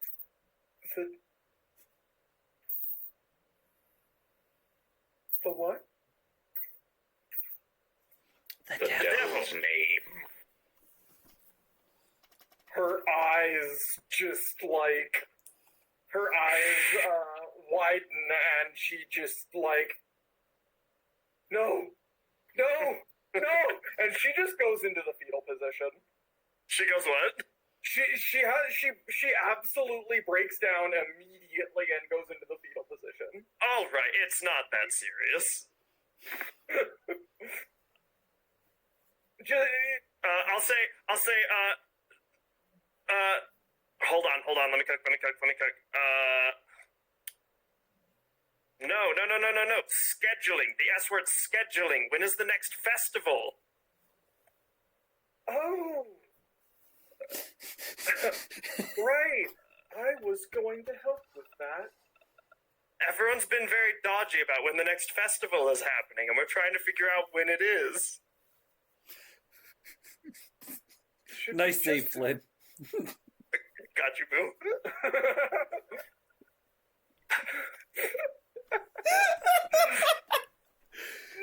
Sorry about that. No worries. What was that about? I'm sorry. That was very unprofessional of me. Professionality be damned. Seems like your husband isn't. No, is it? He didn't care when you had a panic attack again, did he?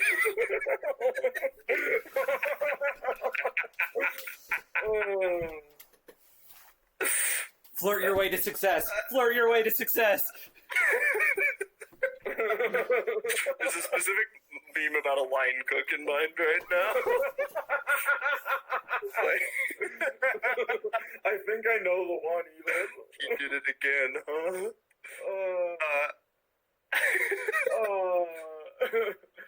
But I will try to coax it out of her. Like, what was that about? What you seem troubled about some other S word.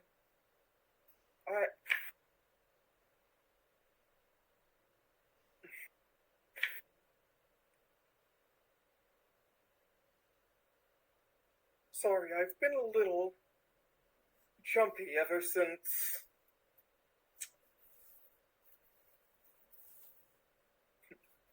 Well,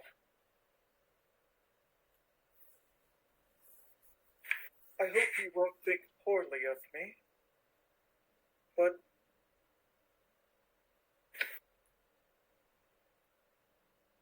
me and Harry, a while back, had a little run-in with the law.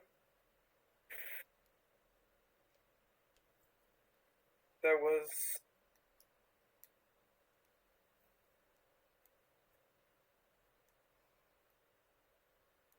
but we're all right now, after the center.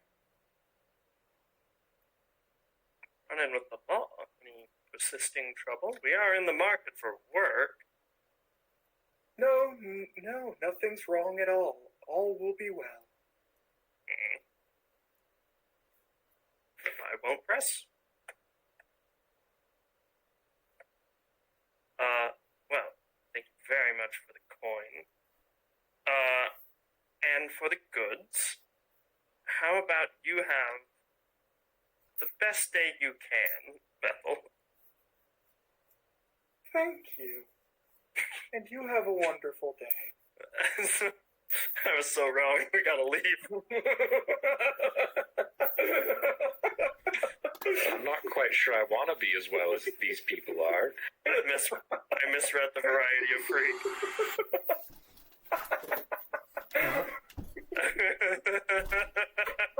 I misread the variety of freak. It was a calculated risk.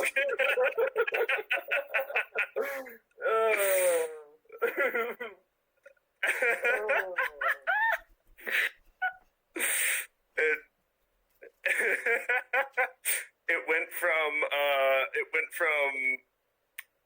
astrology girl to like Fundy Mormon in like 2 sentences flat. I had to go. I had to get out of there. The classic question mark? The classic. God, it happened to my buddy Eric once.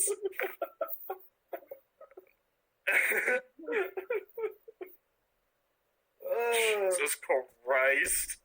Alright, is there any other shopping that you're doing? Hold on. We haven't done any shopping so far, technically. I think we've only done selling, and we've scared the shit out of the people we were selling to. Child. I'm pretty sure we didn't sell anything to a child. Can we just kind of maybe canonize that we buy some stuff TM and set some parameters for what we can buy? Because, like, Joe's going to want to come back and grab some stuff. And, yeah, we might. Hell, this day will probably end up going even into next session, depending on how things go. So we'll hop over to Irina and Annabelle heading to the orphanage, right? I think it'd be out of game wise. I think it'd be a good idea if we are going to do shopping sessions like that to do important events in this game, but like you said, like the basic items and stuff like that. I think we can just announce in the intro, like, hey, we bought this list of shit. Okay. Does that sound like a good idea for everyone? Because then we can kind of do it outside of the game, and that's fair. I still I figured it makes sense. Like I was trying to like at least if there's a shopping session, at least I can like characterize the town a little. Oh, God bless Bethel. She a freak for real. Again, like I said, important stuff like characterizing the town and meeting new interesting people, great things. But I do think it's a good idea to do most of the shopping off screen. Absolutely. Yeah. I figure, like, there'll be a little bit of... Yeah. Annabelle is going to call back to her days as a child, playing Follow the Leader. Mm-hmm. And she's going to have the kids play Follow the Leader with her as she walks towards the orphanage. All right. And with Irina pulling up the rear then? Yeah. All right. Irina's never really been around children before, so she's just kind of like visibly uncomfortable and staying at a kind of awkward distance. Okay. I'm gonna have you make a diplomacy check or persuasion check, whichever one it is.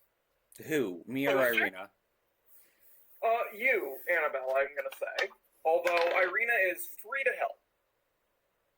Oh, but you are clearly the one that is taking charge here. 1,000%, yes, please. So with a -3, that's a 14. Hold on. Yeah, performance and diplomacy are the exact same number. So we're gonna. Exactly. 14. What's the check for? Basically, just like keeping the fit kids in line, playing Follow the Leader as you take them to the orphanage. Can I roll against it? Absolutely, if you want. I'm making it worse. Are you just trying to like get the kids to scatter? Okay, I was gonna say, are you gonna like encourage the kids to scatter and like play hide and seek? Run! Run! They're gonna kill you! Just yell pineapple on the we are going to kill you.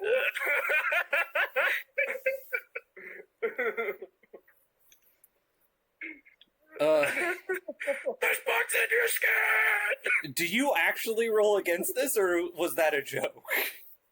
No, I really want to, but I'm not going to. All right. Okay. Is a 14 good enough to get the kids to at least semi-follow the long? Yeah, they'll semi-follow along. I do, like, there is potential breakpoints if you, if Irina succeeds on success, though, or on help, though. Got it. It's just generally trying to keep the kids' spirits up as I take them to the orphanage, essentially what's Quality happening. should improve. Yes, quality did.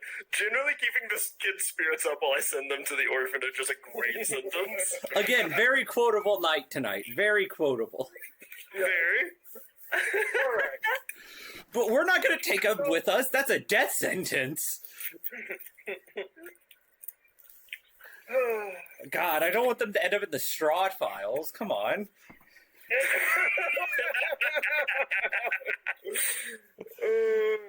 I thought it was the Joe files. Oh, yeah. Fuck, you're right. It was the Joe files. Oh, boy. Oh, boy. Okay, so you come up to so you head up north along that northern way, following the instructions that was it Danica? It was Danica gave you last night. And you come across a somewhat dilapidated mansion of sorts. There's a worn stone step with a little bit of with faded bay windows on either side, and a sign outside that says St. Andrew's Orphanage. I'm gonna walk up to the orphanage and I'm gonna knock on the door.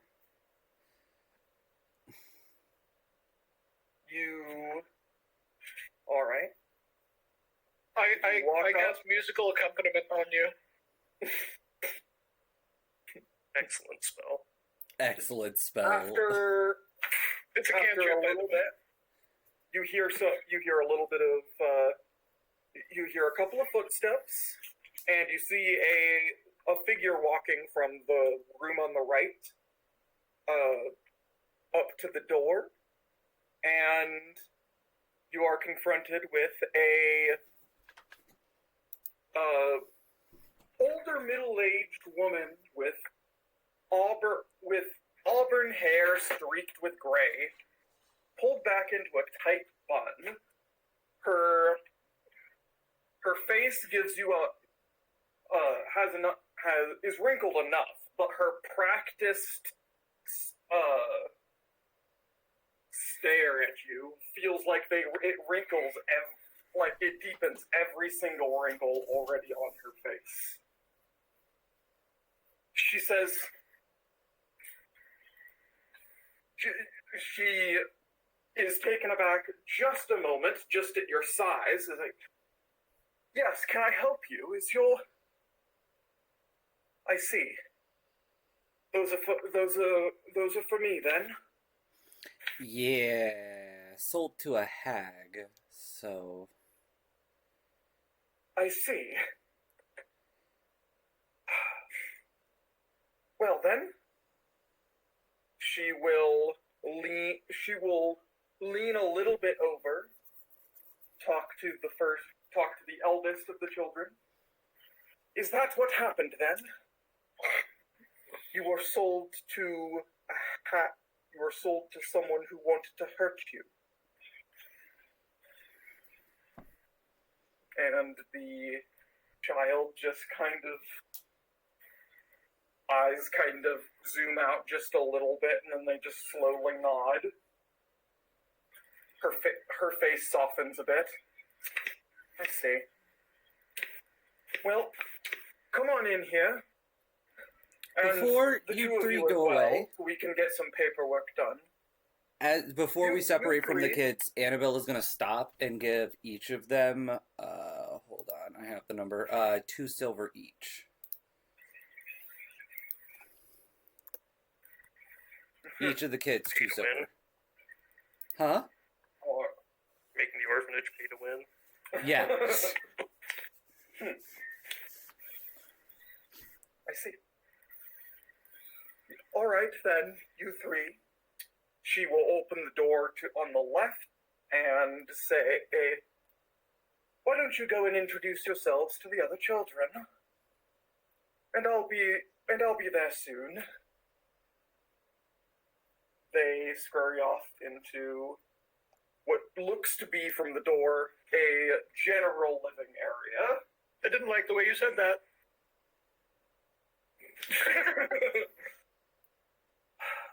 That's just If my you want- D&D paranoia.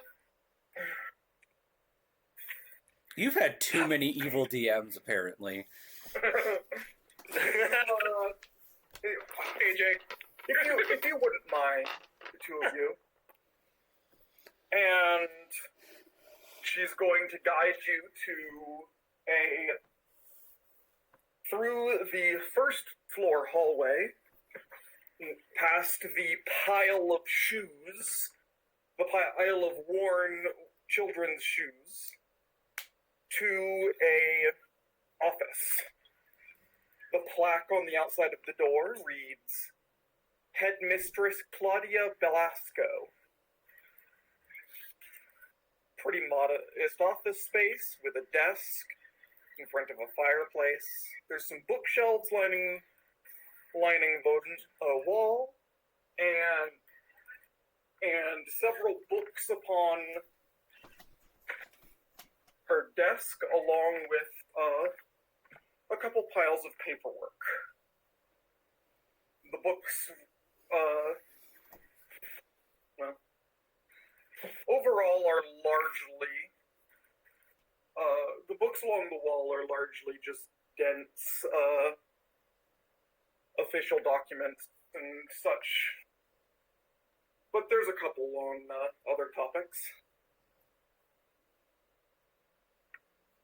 If you wanted to peruse and browse. Annabelle's gonna browse, but more so just checking the vibe of the titles. Okay. Like, is this more educational? Is this more behavioral? Is this more just stuff for people to be able to read? Is this her just trying to look smart? There's a lot of those that are educational. Several on her desk are labeled as dealing with trauma. Though there's also one on her desk called Beyond the Morning Lord's Sight, which looks to be dealing with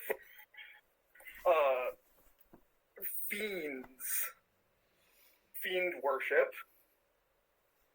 As in, like, how to prevent it or how to Yes, do it?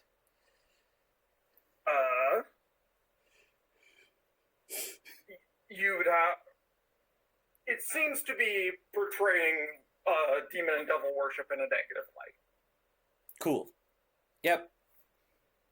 Annabelle's going to look at the chair and just kind of politely nod and just stand there. All right. I'd rather not smash the furniture. Perhaps that's wise, yes. All right, well, do you have, first things first, she's gonna write up a couple of forms and just say, you have the children's names? You'll have to ask them for those. We acquired them yesterday. and In they that were asleep case- for most of the day. So That's understandable. Thank you for bringing them here. Her face softens again, and you now see just the level, just the deep dark bags under her eyes. And in that case, if I could just have one of you sign here, here, and here.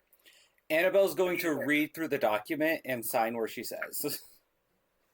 These are very basic,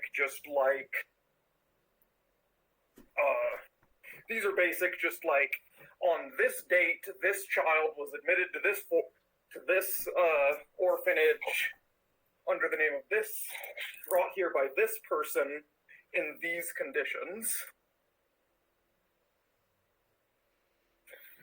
Cool. Annabelle's gonna sign it and be there. Does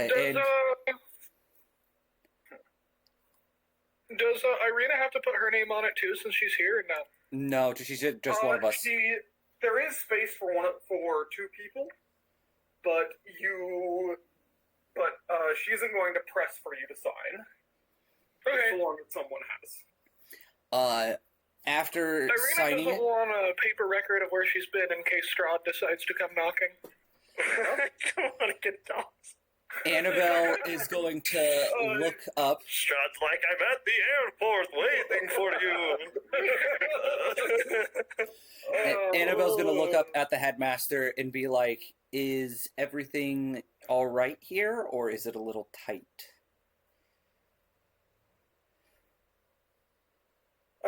I look that bad, do I? Not just you. And from where I come from, we don't really have orphanages for a reason. So. Well, honestly, yes, money's tight, but that's hardly the worst of it. You seem like you're well in good with kids, strangely enough. Annabelle is going to put 8 gold pieces on the desk.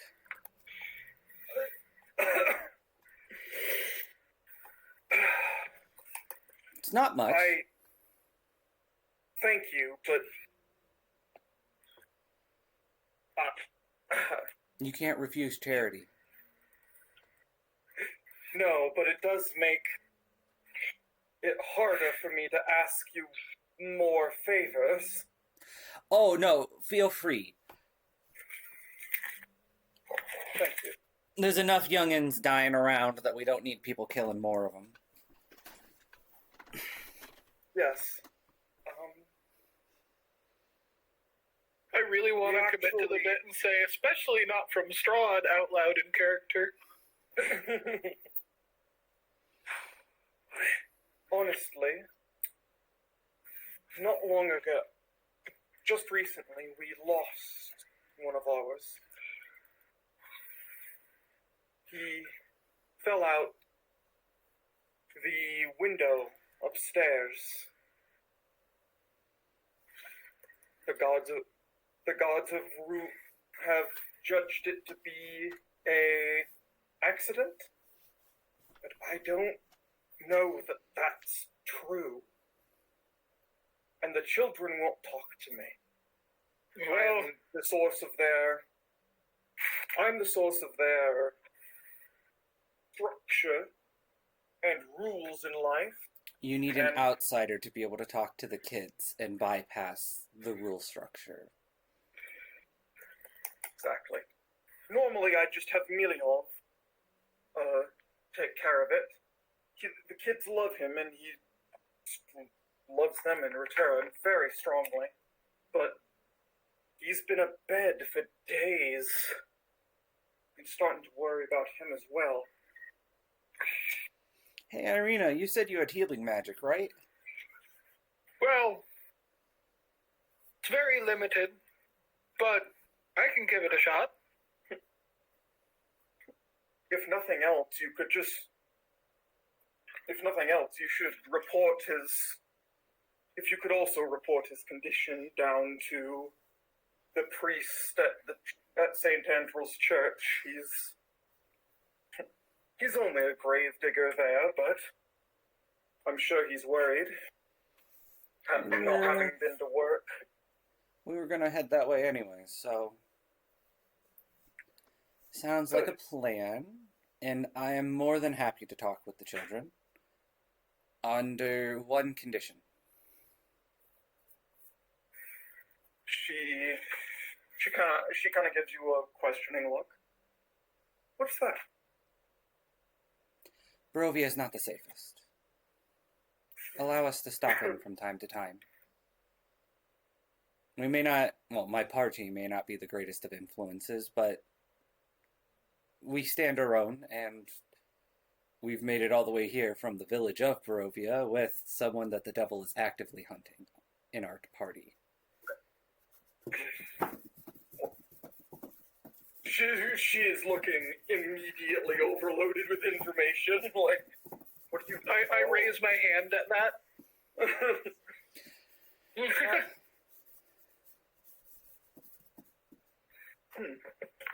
Oh, by the way, Irina, are you like in your disguise while you're about town here? Oh, in your 100%. Okay. You're in So your, like she can't actually see my hair. So okay, yeah, you're wearing your like clown mask. Yeah. Oh, do you all know about the disguise? Enlighten You could us. probably describe it again, yeah. Yeah, what's the disguise? Think somewhere between Shaco and Jen. That's about what you got. Ooh. Let me admit. That's the best I can do right now. I'm sorry. Post a picture of both of them in the D&D group chat, just that way the audience has a chance to be able to take a look at it. The actual chat that we're in, like our the VC Yeah, I'll post chat. it in a the second. VC chat.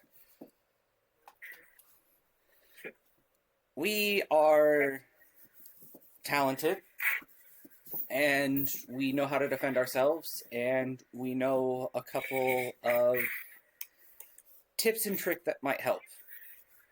If I'll just anything, just for tools of the trade, and she's going to make a statue of the headmistress holding a book with out of ice with frost touch, and just place it on her desk.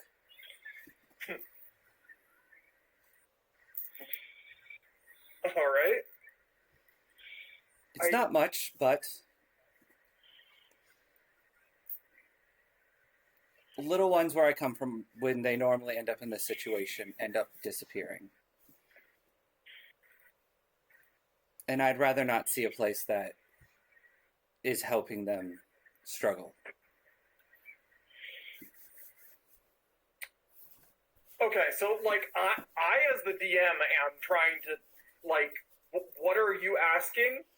What are To you asking train of the her? kids how to fight and do magic. Oh, How to handle weapons, how to do magic, how to make a living, like impart gifts from people that are capable of surviving outside the walls to the children, so that way they're not, restricted. I put at least their their profile portraits in. You have the most terrifying mask I think I've ever seen. What the fuck?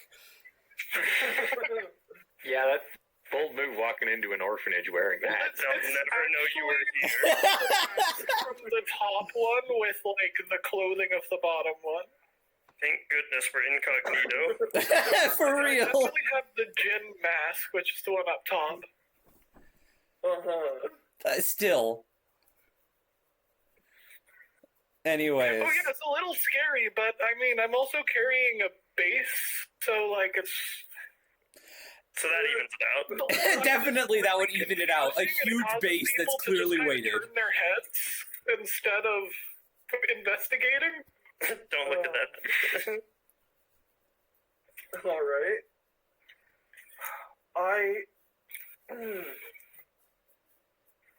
I'll see what I can do. I don't want to get. I shouldn't say, but I don't know that I should say this, but I don't necessarily want to get the god themselves involved. Not only are they busy keeping the town orderly, but the captain doesn't seem very good with children. Wouldn't like.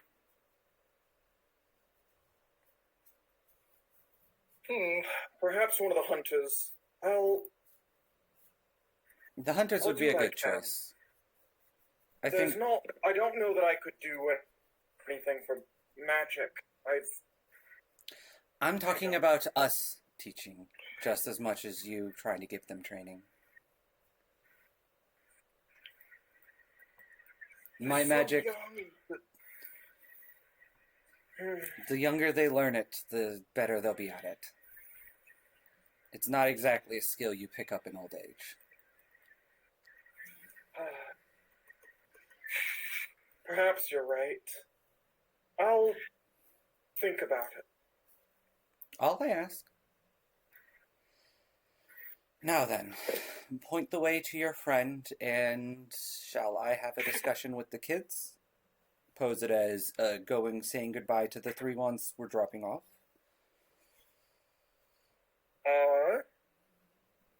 All right. So that way Irina can attempt to heal the man, and we can... Yeah, I'll cast Same my direction. thing on him when we get there. So,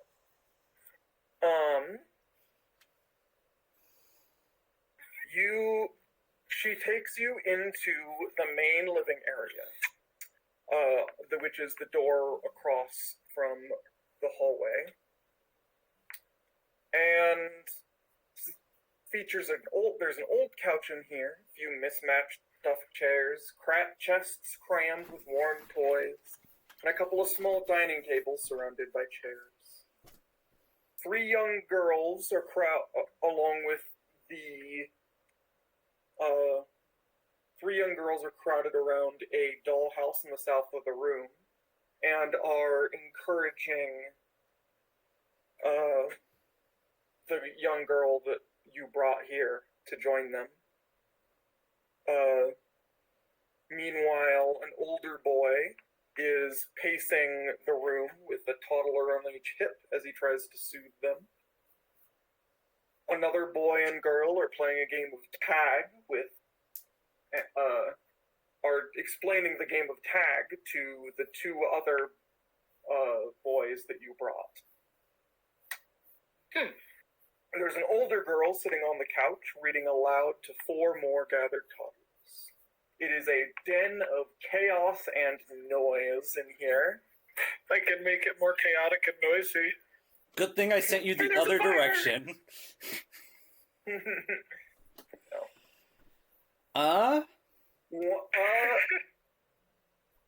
Make a perception check real quick, both of you. Perception? I barely know her. Don't I have a good perception? Oh.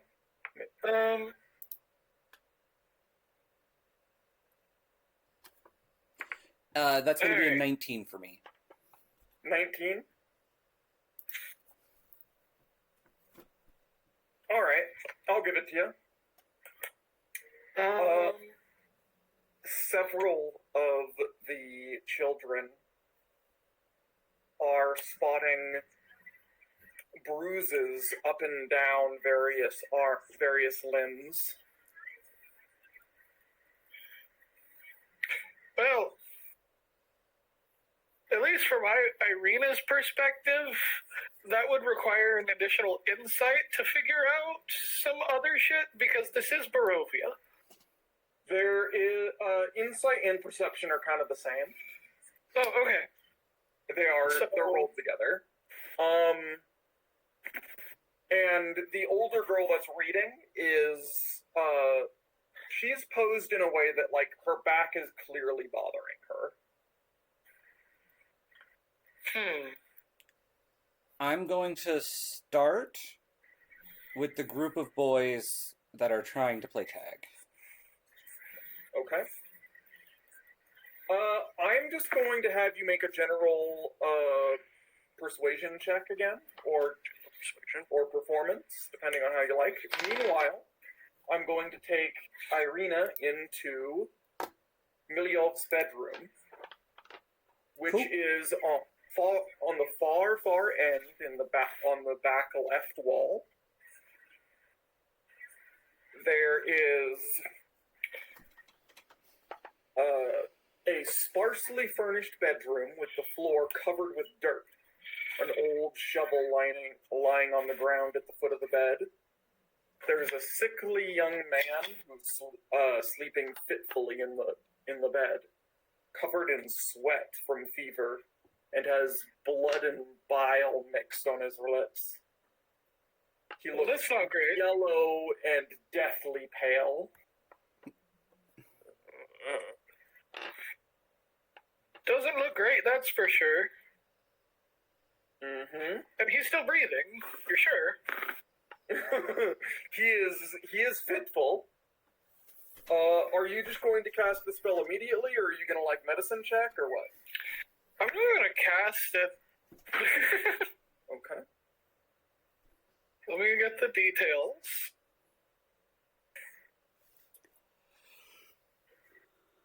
My character sheet is being stupid.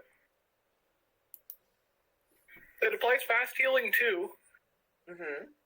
So that is 2 hit points regained. Basically, it's a regen.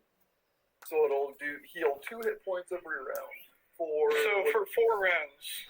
For 4 rounds. Okay. Was that a focus spell? Is what that is?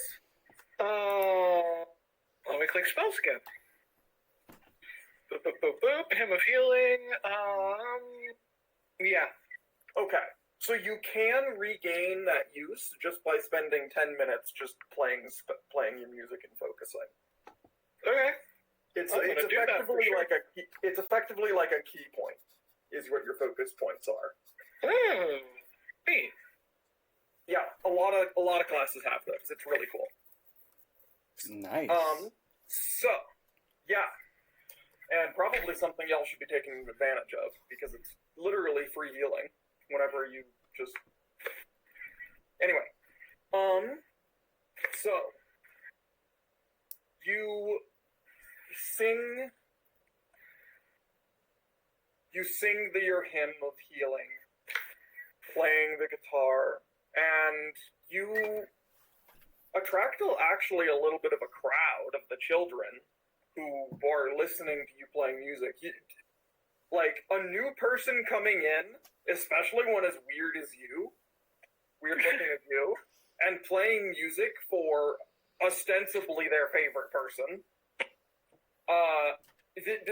This is the most interesting thing that's happened all week. Well, all day at least. And you sing your song,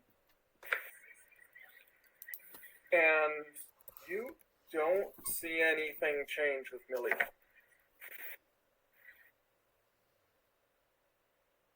I just...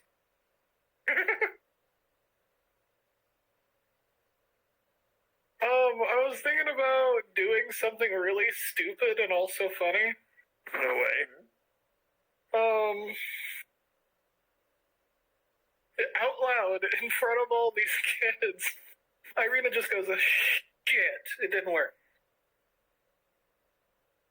He's still dying. I just quickly put my hand over my mouth, fuck, look on my face. I don't You can't say see it. your face. You're also, you're wearing a mask. You can't. Oh yeah, you can't see it. So I just emotionlessly rush my hand over my mouth. Well, thank you for trying, I suppose, then. Well, I did my best. You're just gonna leave it at that? I I don't have a good medicine stat, so if anyone else would like to do a medicine check, I do got a +4 to it, so I can. if you would like to see what exactly is going on. I'm in the middle of talking to kids. You'd have to come get me. Well, Yeah, a lot of the I'm gonna come kids out there. did come over here, to be fair. Yeah, that's But, yeah, if you're trying to talk to them, or if you wanted to switch jobs, tag team. that is going to Annabelle. be a 14 on that persuasion check to try convincing the kids to talk to me about it. Just making Okay. conversation. What are you asking them to talk? You're just making conversation. What are you talking about? What are you asking? Are you asking about How they're oh, treated, what's happening inside the like orphanage, if any of them are getting hurt, and if they are getting hurt, like what's hurting them, what's like hurting the most of them, like that type of stuff. Almost like a well-being thing. That's what I'm phrasing it as to the kids, as an outsider concerned for their safety. Well, you hear Miss Velasco, the headmistress, referred to as Miss Wit quite a bit. And,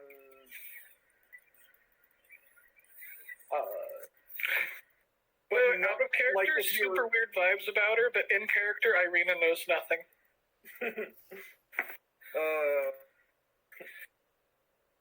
But Once like, again, as far there- as you can tell, all you can hear that like you they haven't been sleeping well. But the worst that you've ever heard that any of them ever report, he received the worst thing that you ever hear the children report, like, actually having been done to them is just, like, long, angry lectures.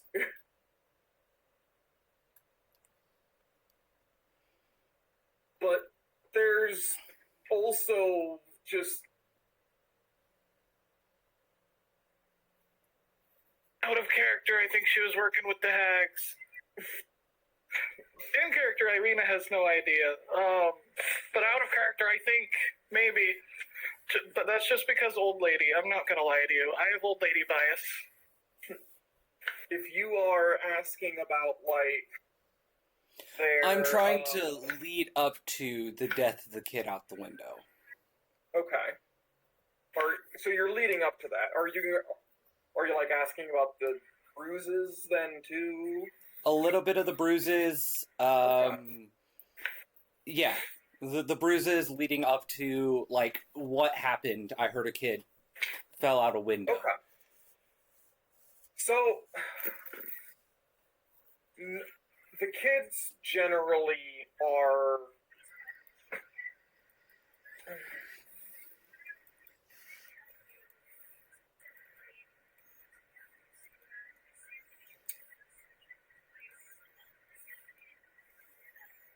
So the kids down here are generally just there's various bruises, mild injuries all abound.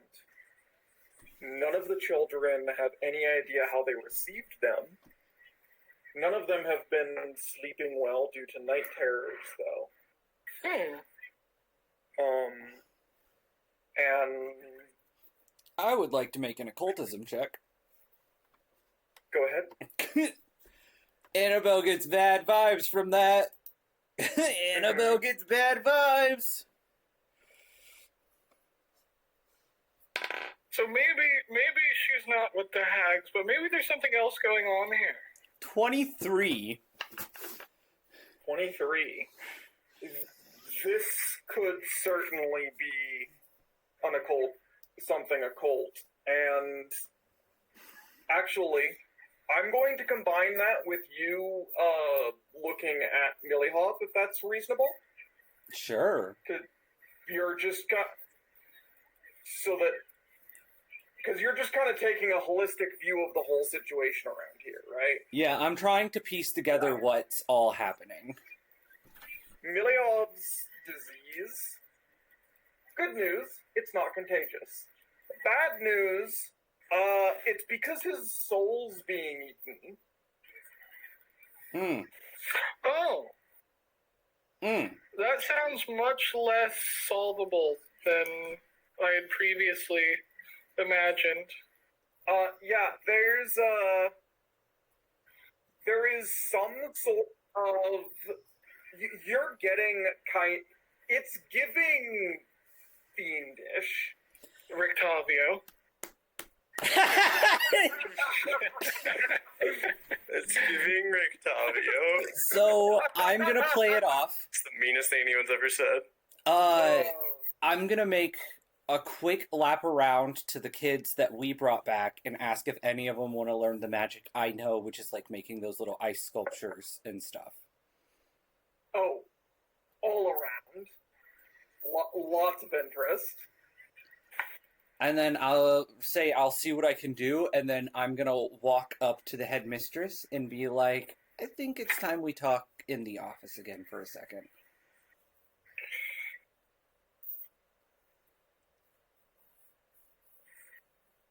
I see.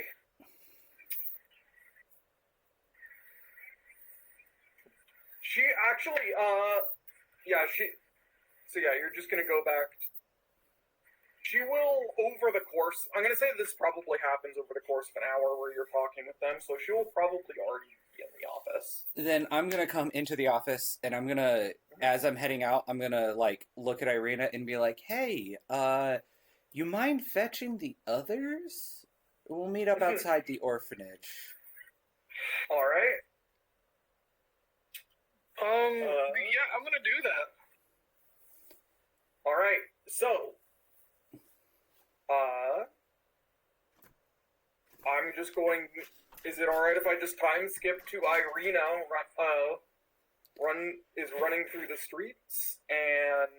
I'm running, having by the the way. discussion with the I'm running. headmistress as she's going to go get the party. You cut out there pretty bad. Oh, Right. I'm going to be having a discussion with the headmistress because I haven't said Okay. anything about any of my findings to anyone, and I've tried keeping a like pleasant look on my face. So Right. as Irina's going to get the party, I'm talking to the headmistress about the scary mean talk. So, in that case, Irina, you come Mhm. running up to the party as they are in the middle of their shopping spree. Oh, I'm like running slightly too fast for my legs and almost falling over. We got using you're the skill shot. You're launching yourself. Fucking Luigi side B smash shit. There we go. You seem like you're in a hurry.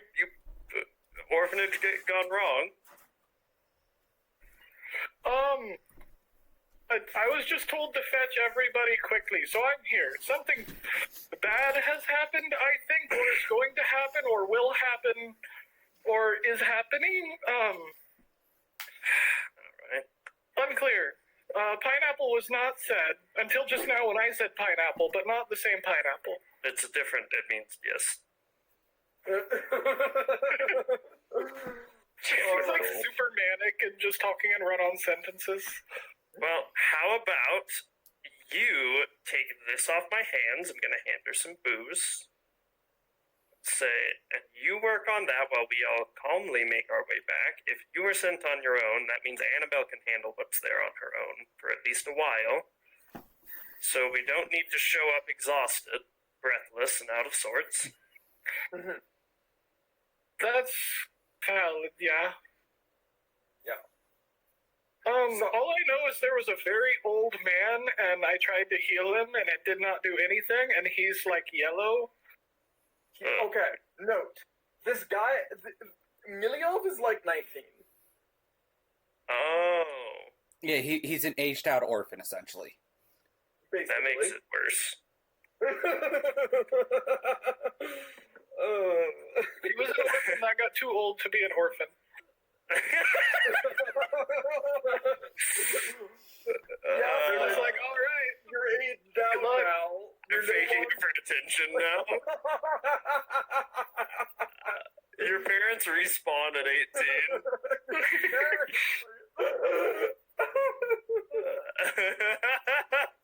It's just like a survival mini. It's like the mini game in Tab G to respawn. It's like you go through the orphanage period for your first 18, they respawn and you're good. Yeah. All right. That's not great. Can I actually have a question on this.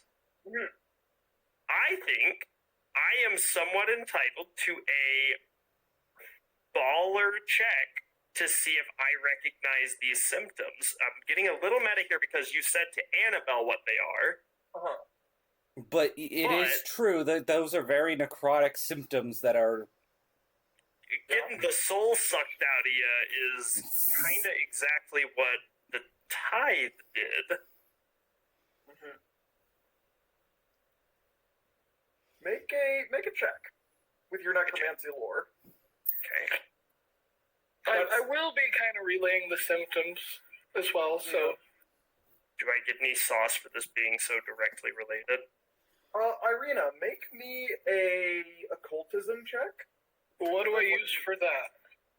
A D20 plus your occultism. Oh, it's its own thing. Yes. It's actually a D4. Occultism is actually like a D3 plus 2D12. Is that 22? Roll a Mobius strip. Hey, 22! 22. 22. Yeah, take a plus 2, Flynn. What does a 29 get a motherfucker in these parts? Oh boy. Okay. So. Oh boy. Good news. This is. You don't think it's the same thing. It's not the tie. It's not the same thing for sure because it's not contagious. If it was the same thing, then everyone in that whole orphanage would be dying in the same way, and also so would you and Irina. Yeah, like I think my gut sank immediately when I heard the symptoms, and Irina the whole like, all right, calm down was really for me to get a second to think and be like, am I dying the same way?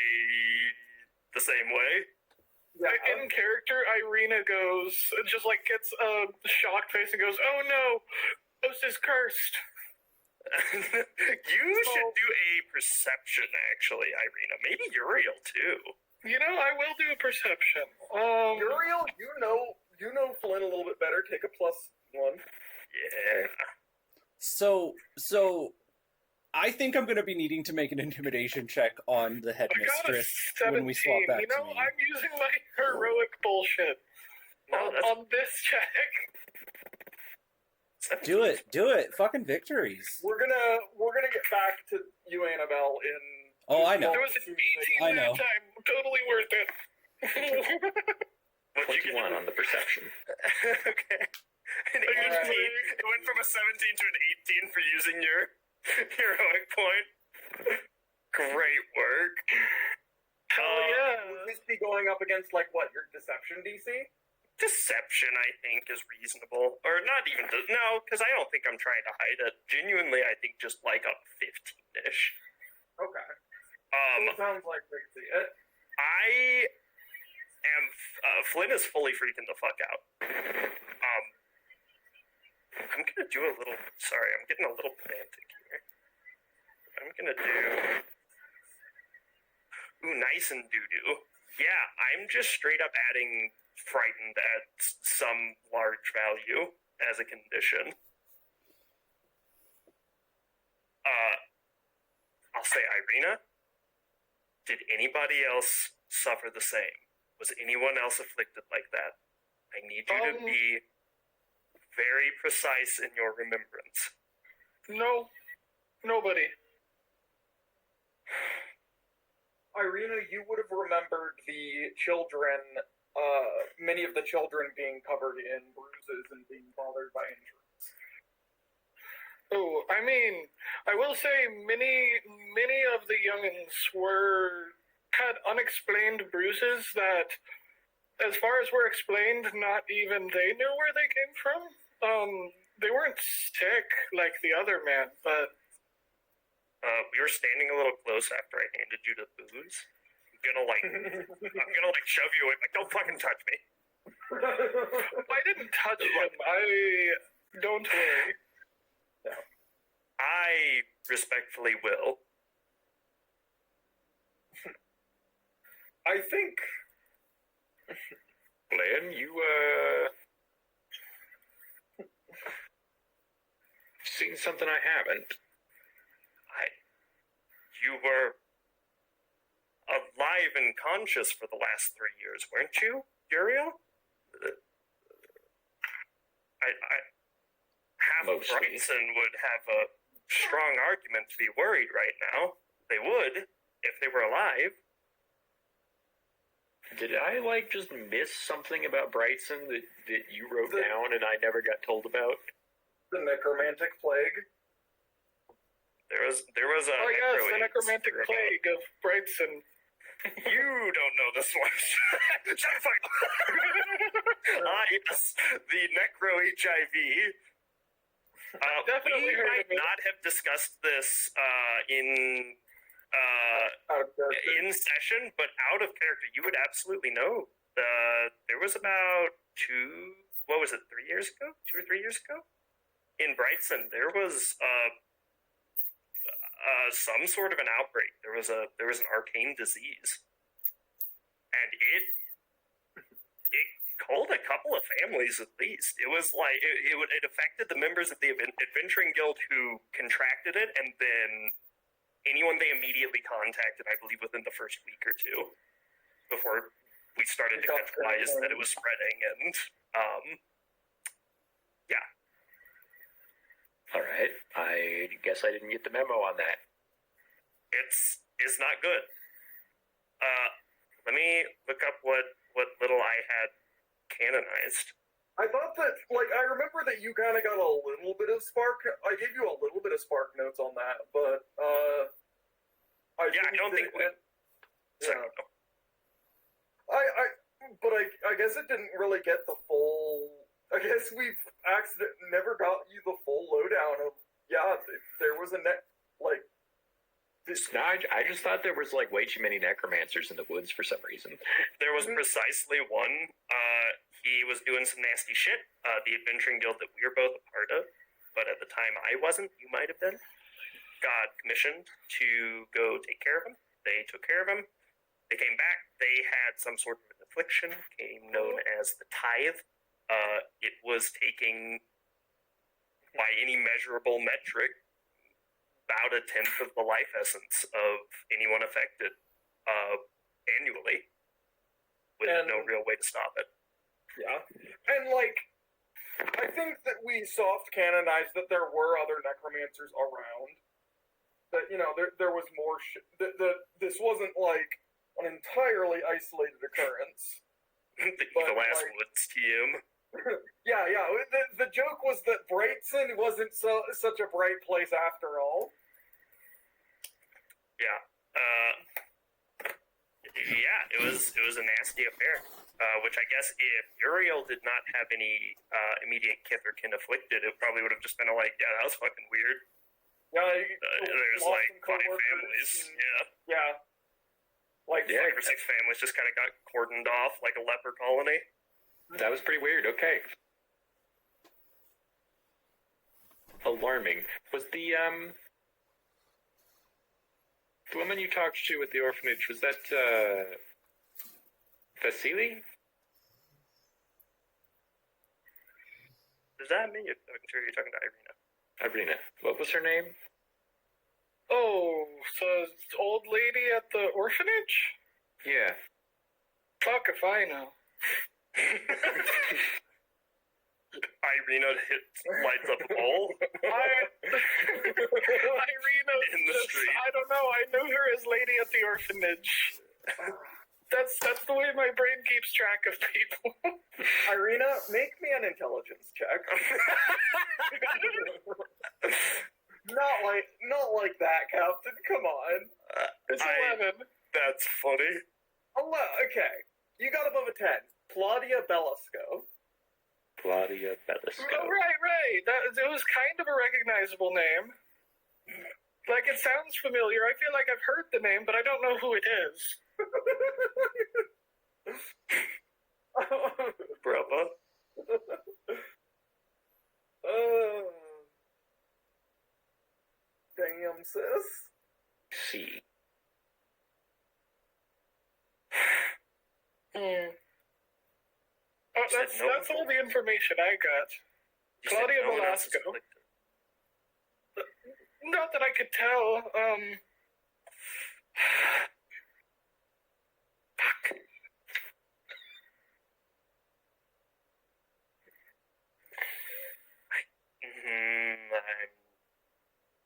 I'm gonna flip a coin. Where's the old D&D rolls? I'll say no one's been afflicted yet. I'm a gambling man. I'm not gambling on that yet. Annabelle did stay Dusty old outside hack the deal with their own orphanage. problem. This isn't ours. We don't want this one, Uriel. This is not our job.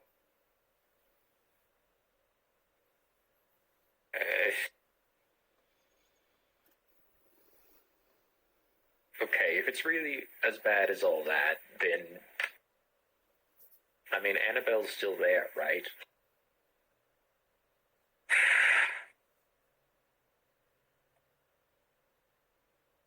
We have all been on the road a bit too long for me to say, cut our losses. That's fair.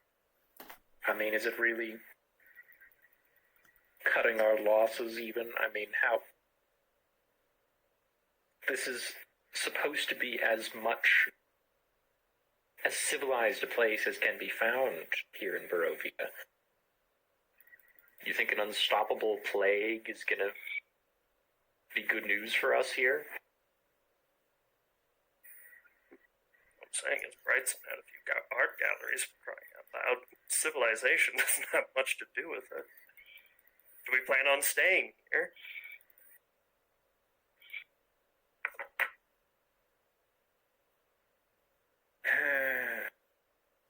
All right, we'll get Annabelle.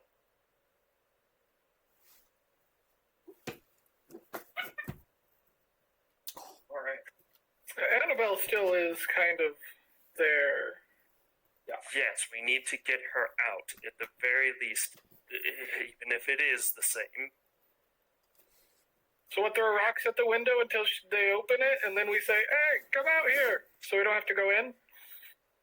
I'm not touching that place. I'm not going anywhere fucking near it. Well, it sounds like we're going to be throwing rocks in all the windows, then. Oh shit, I still have my returning rock. Turned to you, shocking. It came to me. It was mine. It chose me. This is my rock. It was made for me. I fit it.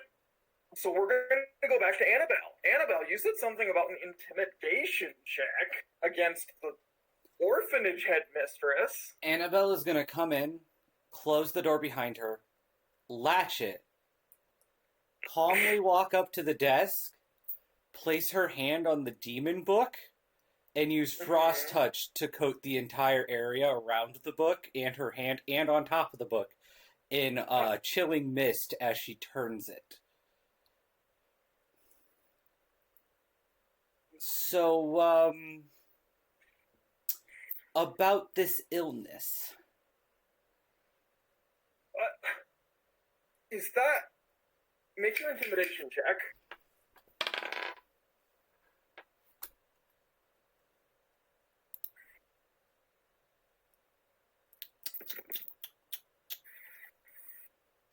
$12.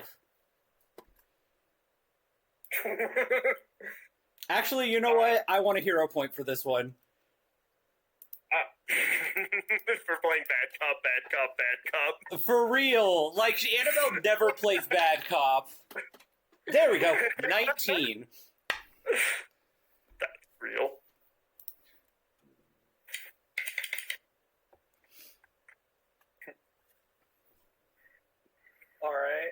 Yeah, take a... Yeah, you're taking a hero point specifically to re-roll that intimidation. Yeah. Yeah, okay.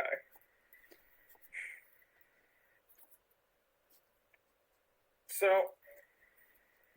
8-foot tall woman, ice coming off of her hands essentially, just locked the door and is touching the anti-demon book. Alright, and what did you get? That was a 19 total. That is a non-critical success. Ooh. So about Just this mean- illness. Any cultism troubles? Any demonic influences? Weird symbols popping up at the basement? Night terrors plaguing everyone? There has been a flare of night terror. You think I've been looking into it, but I didn't know. I don't know. I don't think. I know. Your boy is afflicted of getting his soul consumed. The children are showing up in bruises, which means they're probably next on the list. All of them are getting night terrors, so whatever's happening is happening after dark. And all of this seems to be happening under this roof. Which means there is a connection between what is happening and here. And as the head mistress, I'm pretty sure you know everything that's going on in this place. Or at least enough to know where oddities would be occurring and warning signs. Big, blatant ones that would be appearing.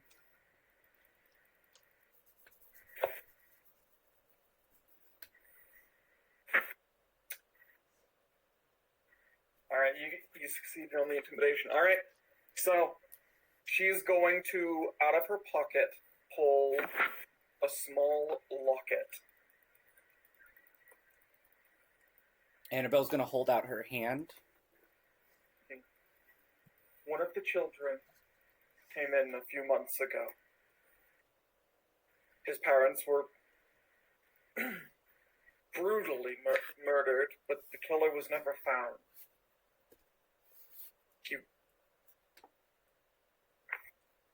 Eventually, this was one of the only things that he had with him. If you look on the inside, there's some sort of symbol, but I don't know what that means. What languages do you speak, Annabelle? Ooh.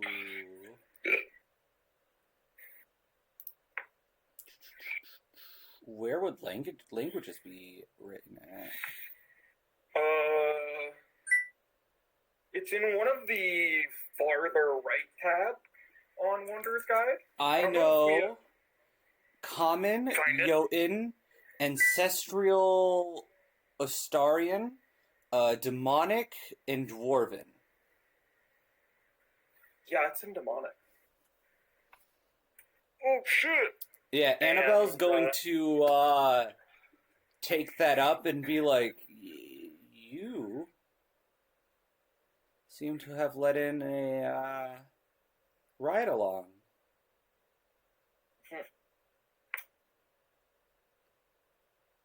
You actually can read it.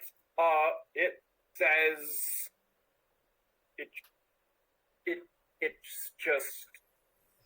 it basically says prison.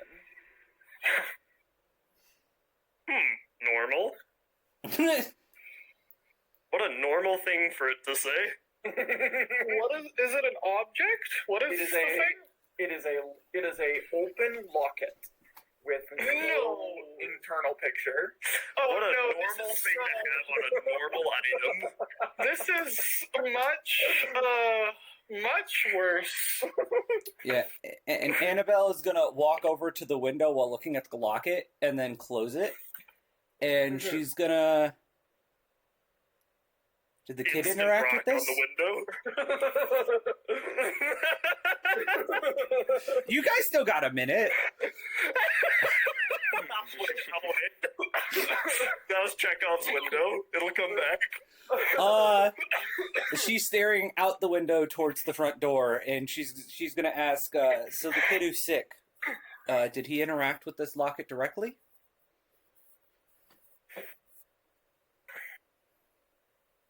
I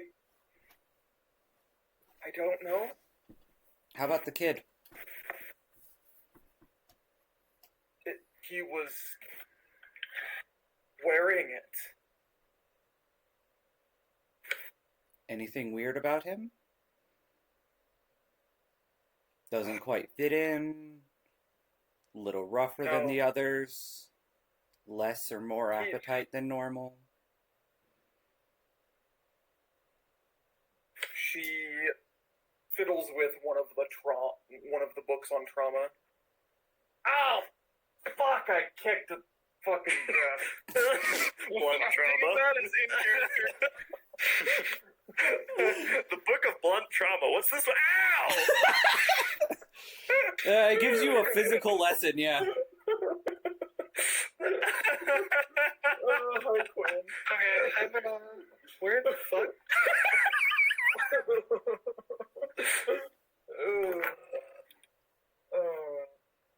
Tonight's episode of Kinsey losing fights with stationary objects. It happens far too often, yes. Object got hands.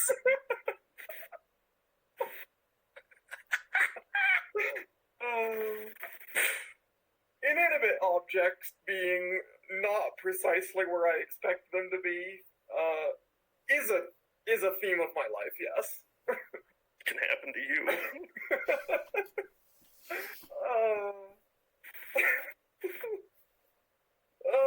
Anyway, she kind of thumbs over the book. I thought that he was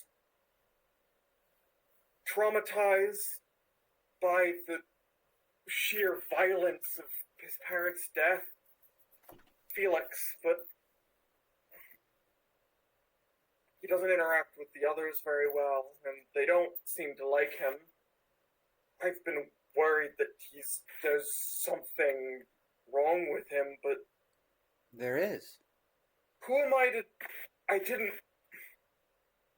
What I think missed, about I think I that about a about 30 child seconds. that I'm in my care, though, was just...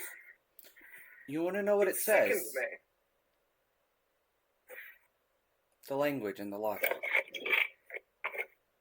What's it say? Prison.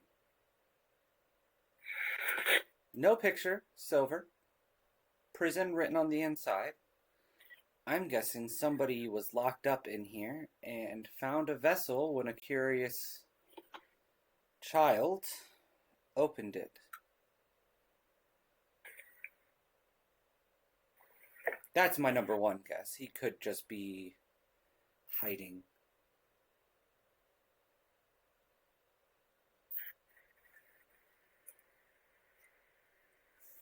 We'll see about solving the problem with as little harm to the child as possible, but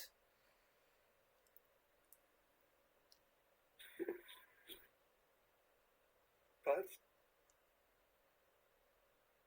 this isn't something that's going to end with that boy. If we can't solve it without harming the child, the only way to stop everyone, and I do mean everyone, from ending up like No. that boy is a permanent solution. don't I'd rather not. don't hurt him. If take him to the church if you need to. Don't. It's a child. Your church has no power here. I'm sorry. She is on the. She looks like she's on the verge of tears at this point. Don't worry. We'll try the church first. Take him out of town even if we need to, but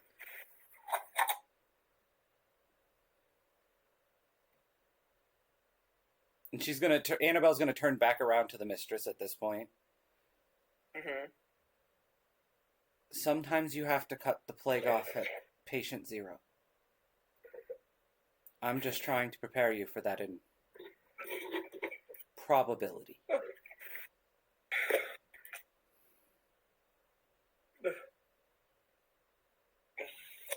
If we're lucky, it's just the kit and an exorcism will do it. If we're not, the kid's not left in there.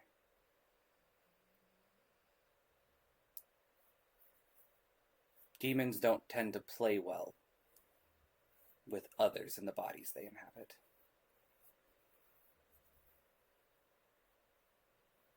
And seeing how this one has a penchant for eating souls,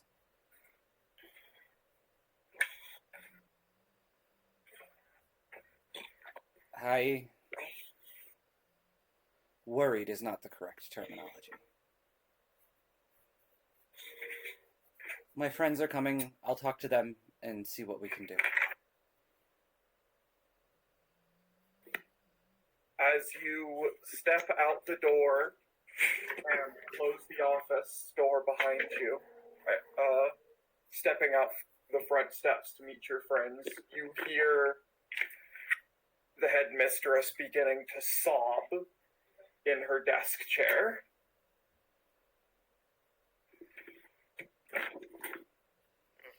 Annabelle's gonna go over to the front door, open it, and then just go sit on the stoop.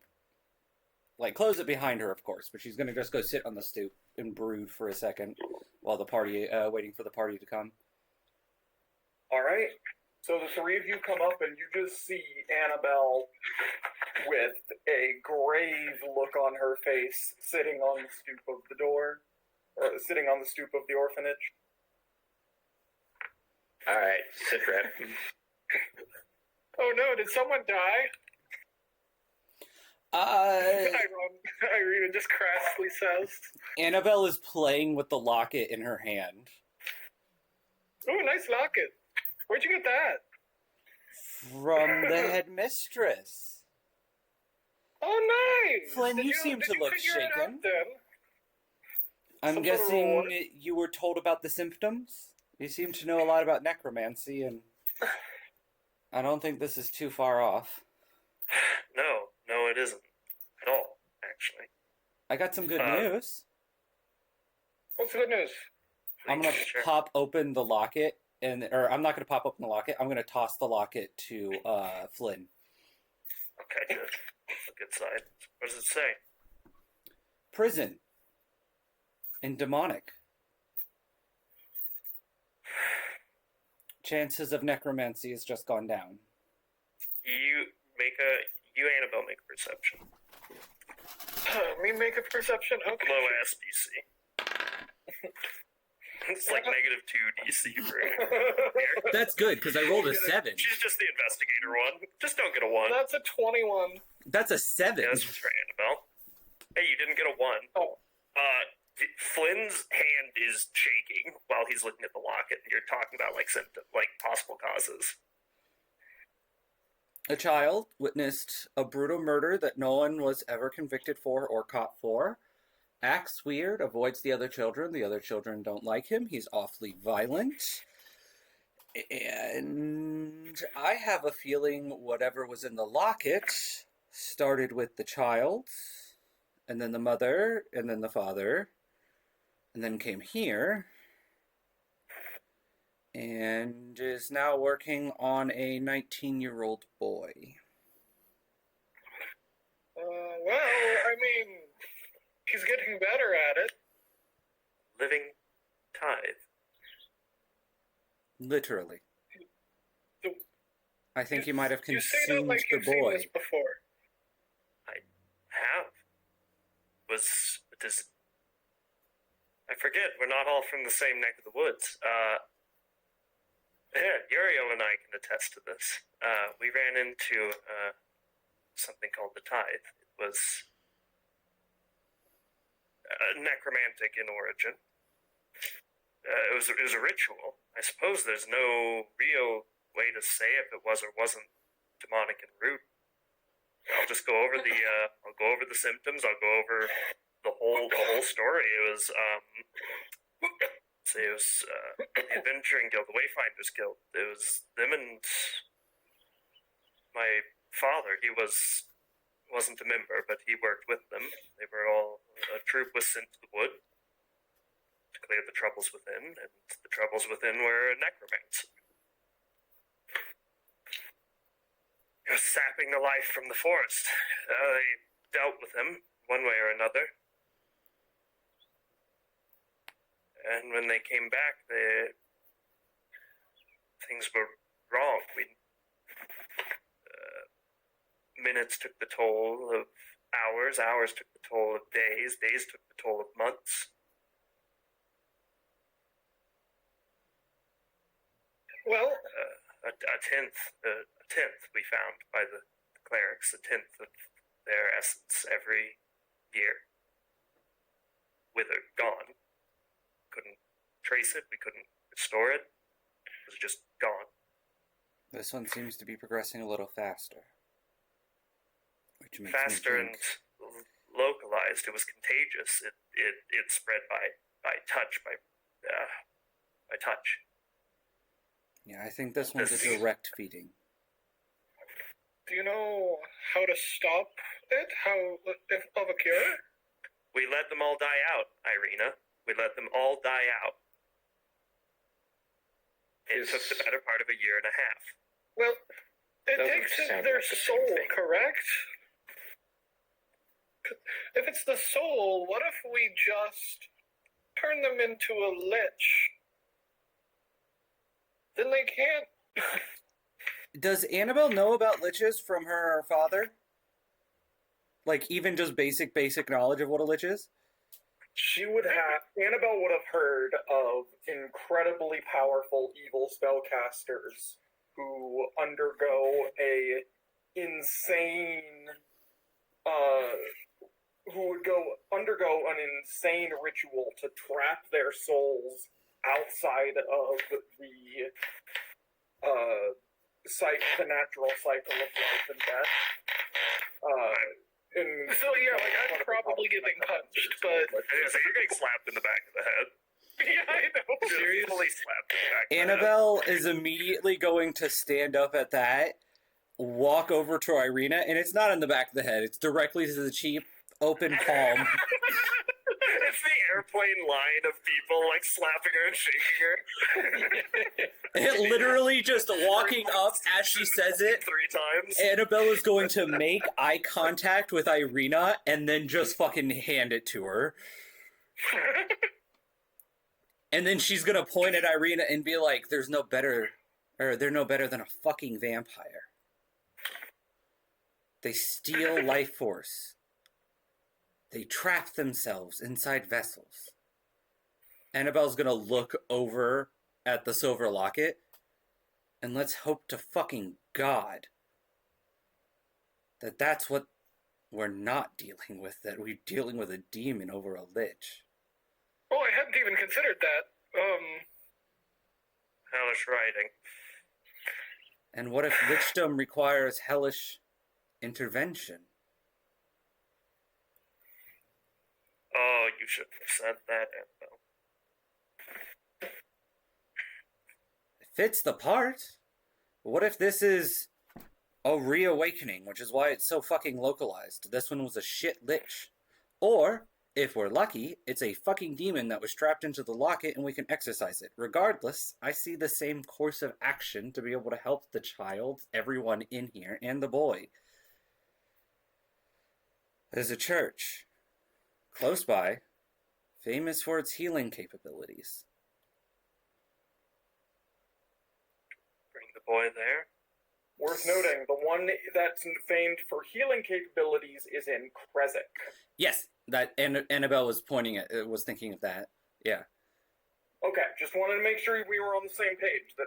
The map says what? St. Andrew's Church is here in Balaki, but the one with the abbot known for miracle healing is in Kresik. And do we know roughly how far away that is? Irina, doofus, how far away is Krezek? That way. Points. That's a direction, not a time. Or a distance. Do you? Do I know exactly how far? I'll say it's about 30 miles. Oh, so a day. Yeah, it's about 30 miles off. You could probably get there in a day if you spent the whole day. So, day's travel, take the boy to the powerful church. If they can't handle it, we see if the boy is even still in there. If the boy's not still in there, and he is just a vessel along for the ride at this point. What if they confiscate him? Confiscate him? If they Oh, confiscate him, then it's... Treatable. What's the worst that could happen? It's a damn abbey. Right. Well, That's probably one of the better solutions. The other one, worst case, is we have to kill the child and whatever is inside of it. what if whatever is inside of it wants us to take it to an abbey? I'm gonna look at I'm gonna look at her and be like, demonic writing and gods don't tend to get along. That's Irina, precisely what I'm worried about. I think you should put down the Josek. Before Annabelle gets upset, yeah. Say, Irina, Catholics aren't canon in this. There can't be pedophiles. Let's just take the child, move quick, and be done with it. If you've seen an illness like this before, maybe you can give us a timeline of how long the boy has to say how fast we need to get moving. I wouldn't mind one more night of peace. My kith and kin, it took the better part of a year and a half. This one took 3 days to get to this state. That's sight quicker. It's a sight 3 days quicker. of being bedridden. Annabelle does not know that he was sick for longer than that. Yeah. Well, I'm just making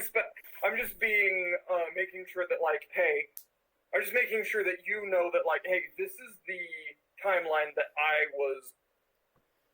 Right. This is the timeline that I have as a. Yeah. Okay. Right. As far as Annabelle knows, she didn't know that he was sick prior to being bedridden, but he was bedridden. Right. So Annabelle's making the assumption. I'm just making sure that Annabelle's making the assumption, not you. Yeah, no, Annabelle is making the assumption. Look, I have to make mistakes somehow so I don't metagame. Fair. Say, what's a day away? And that's if we left in the morning. And I don't want to be outside the walls at night. We have to be. We have to be quick. If he's bedridden, there can't be much time left.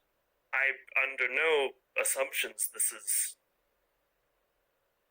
Well, actually, I can't say I'm under no assumptions this isn't the same thing. I don't know the origins of the ritual that brought the tithe. It could have been fiendish. It could have been this. Annabelle's going to gesture for the amulet to be tossed back to her. I'll do it. Seems oddly specific. The same thing. Annabelle's going to cast Detect Magic by smelling the amulet. There is. Yeah, this amulet is magical. Can I just There's discern magic on it. anything other than the fact that it's magical? It is. Let me I'll look at take Detect another Magic. look at Detect Magic. Detect Magic. So, you send out a pulse. You receive you can ignore magic you're fully aware of, so you do smell the magic on Lynn's new rope. Got it. You can detect illusion magic only if it has a lower rank than your detect magic spell. All you get is that it's magic. You could make like a if you wanted to make like an arcana or occultism check, Let's I might give you some more beyond what it technically says.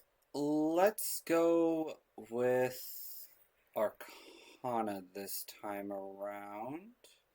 Arcana, I'd say that Arcana, religion, occult would all work. 16 on that roll. 16. It fits with what you might get from an imprisonment spell. Cool. Annabelle's going to look at the locket a little bit disgusted, look at it a little closer, and then look over at Uriel and like nod her head. And then she's going to gesture like she's going to toss the amulet at Uriel. For a playoff, Tito. I'll catch it. As he catches it, Annabelle's just going to go off and be like, it doesn't seem to be a Lefactory. It's some sort of imprisonment spell. So, good chances that we're facing a demon, but just in case, anti-magic man, if it feels like it's trying to possess you, full permissions to just straight up destroy it.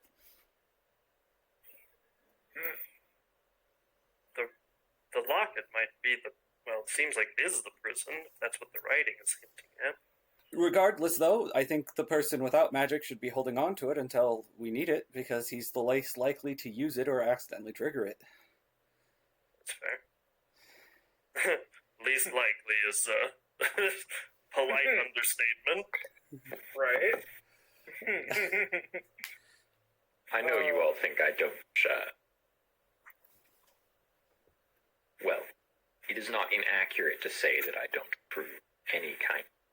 But when it comes to magical items, I think the damage was mostly already done when the thing was enchanted.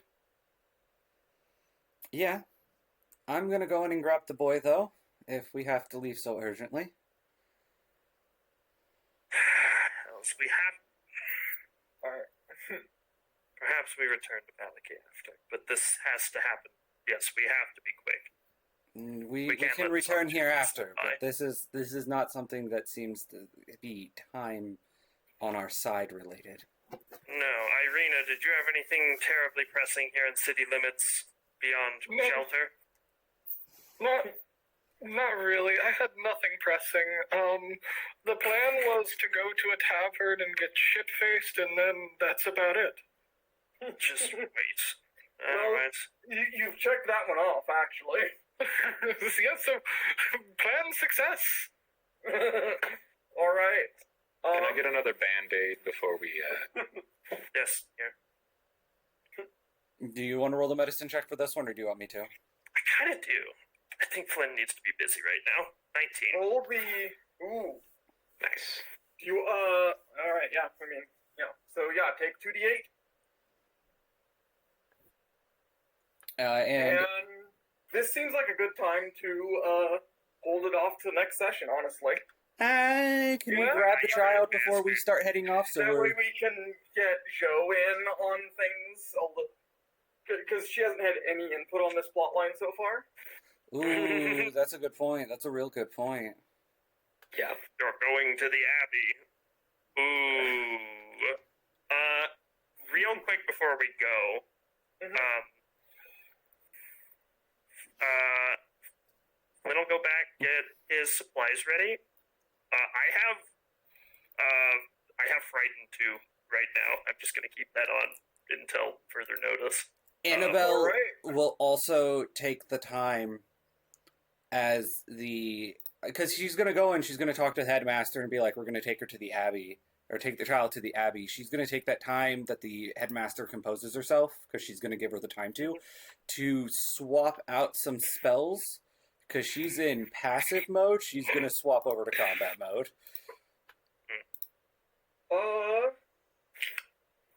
I think that I said that you can swap over one spell per day.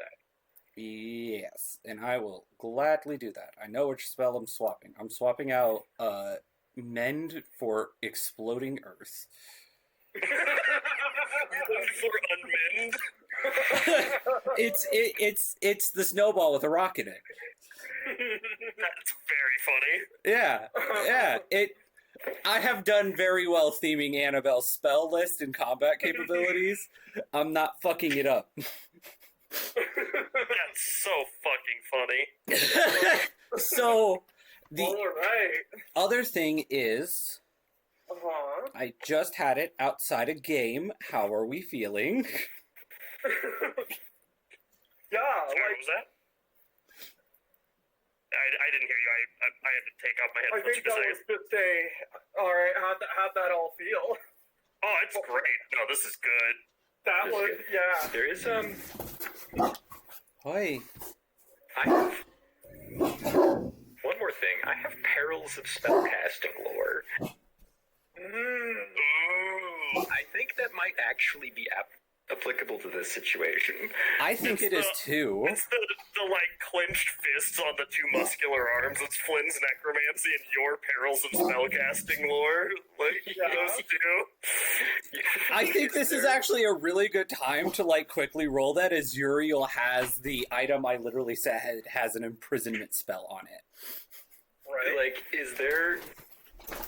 I don't quite know how this might apply, but I suspect it might apply. Make your roll. Make your roll. And honestly, I'm just going to say take a +2 from all of the information around this you've heard. That is a natural 1. I'm spending a hero point. Yeah! You are.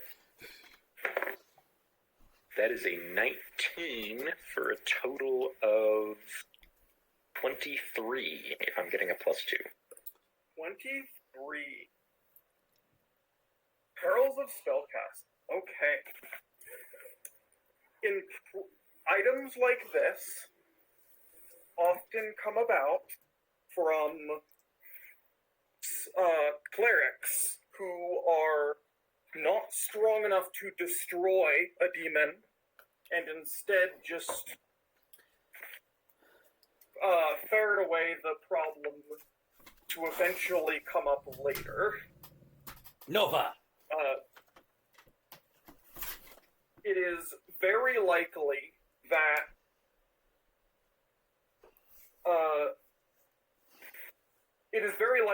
that locket is going to be the present. If there's a demon that is linked to that locket in some way, or has been imprisoned within it, then it is very likely to react to its presence and have some... basically, holding that locket is probably going to be some sort of hazard. Understood. I gave it to the right person. Jesus Christ. Beautiful. This is perfect. I gave it to the tank. The background of Combat Chaplain is really coming through right here. I fucking love how Annabelle was just like, this seems like a dangerous object, and even if it isn't, I don't trust anyone else to use it. I'm gonna give it to the man who doesn't use magic, that just so happens to be the man that wants all of the enemy aggro.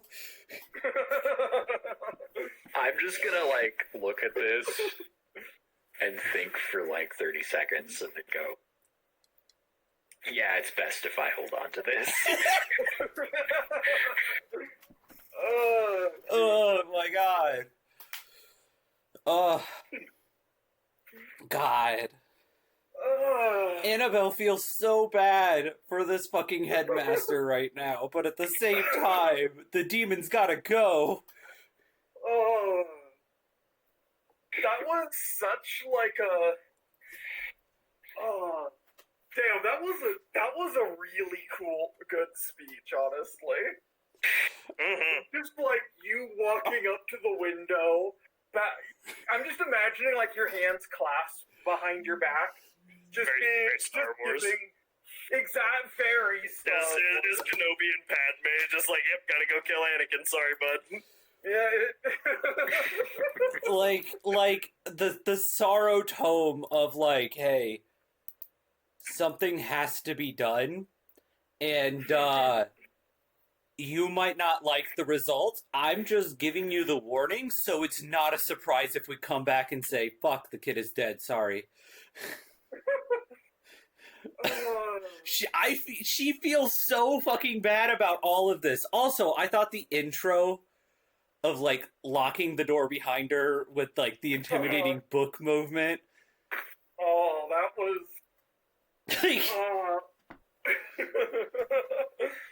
She's been passively fucking doing that half-assed aura bullshit with the frost off her hands all game.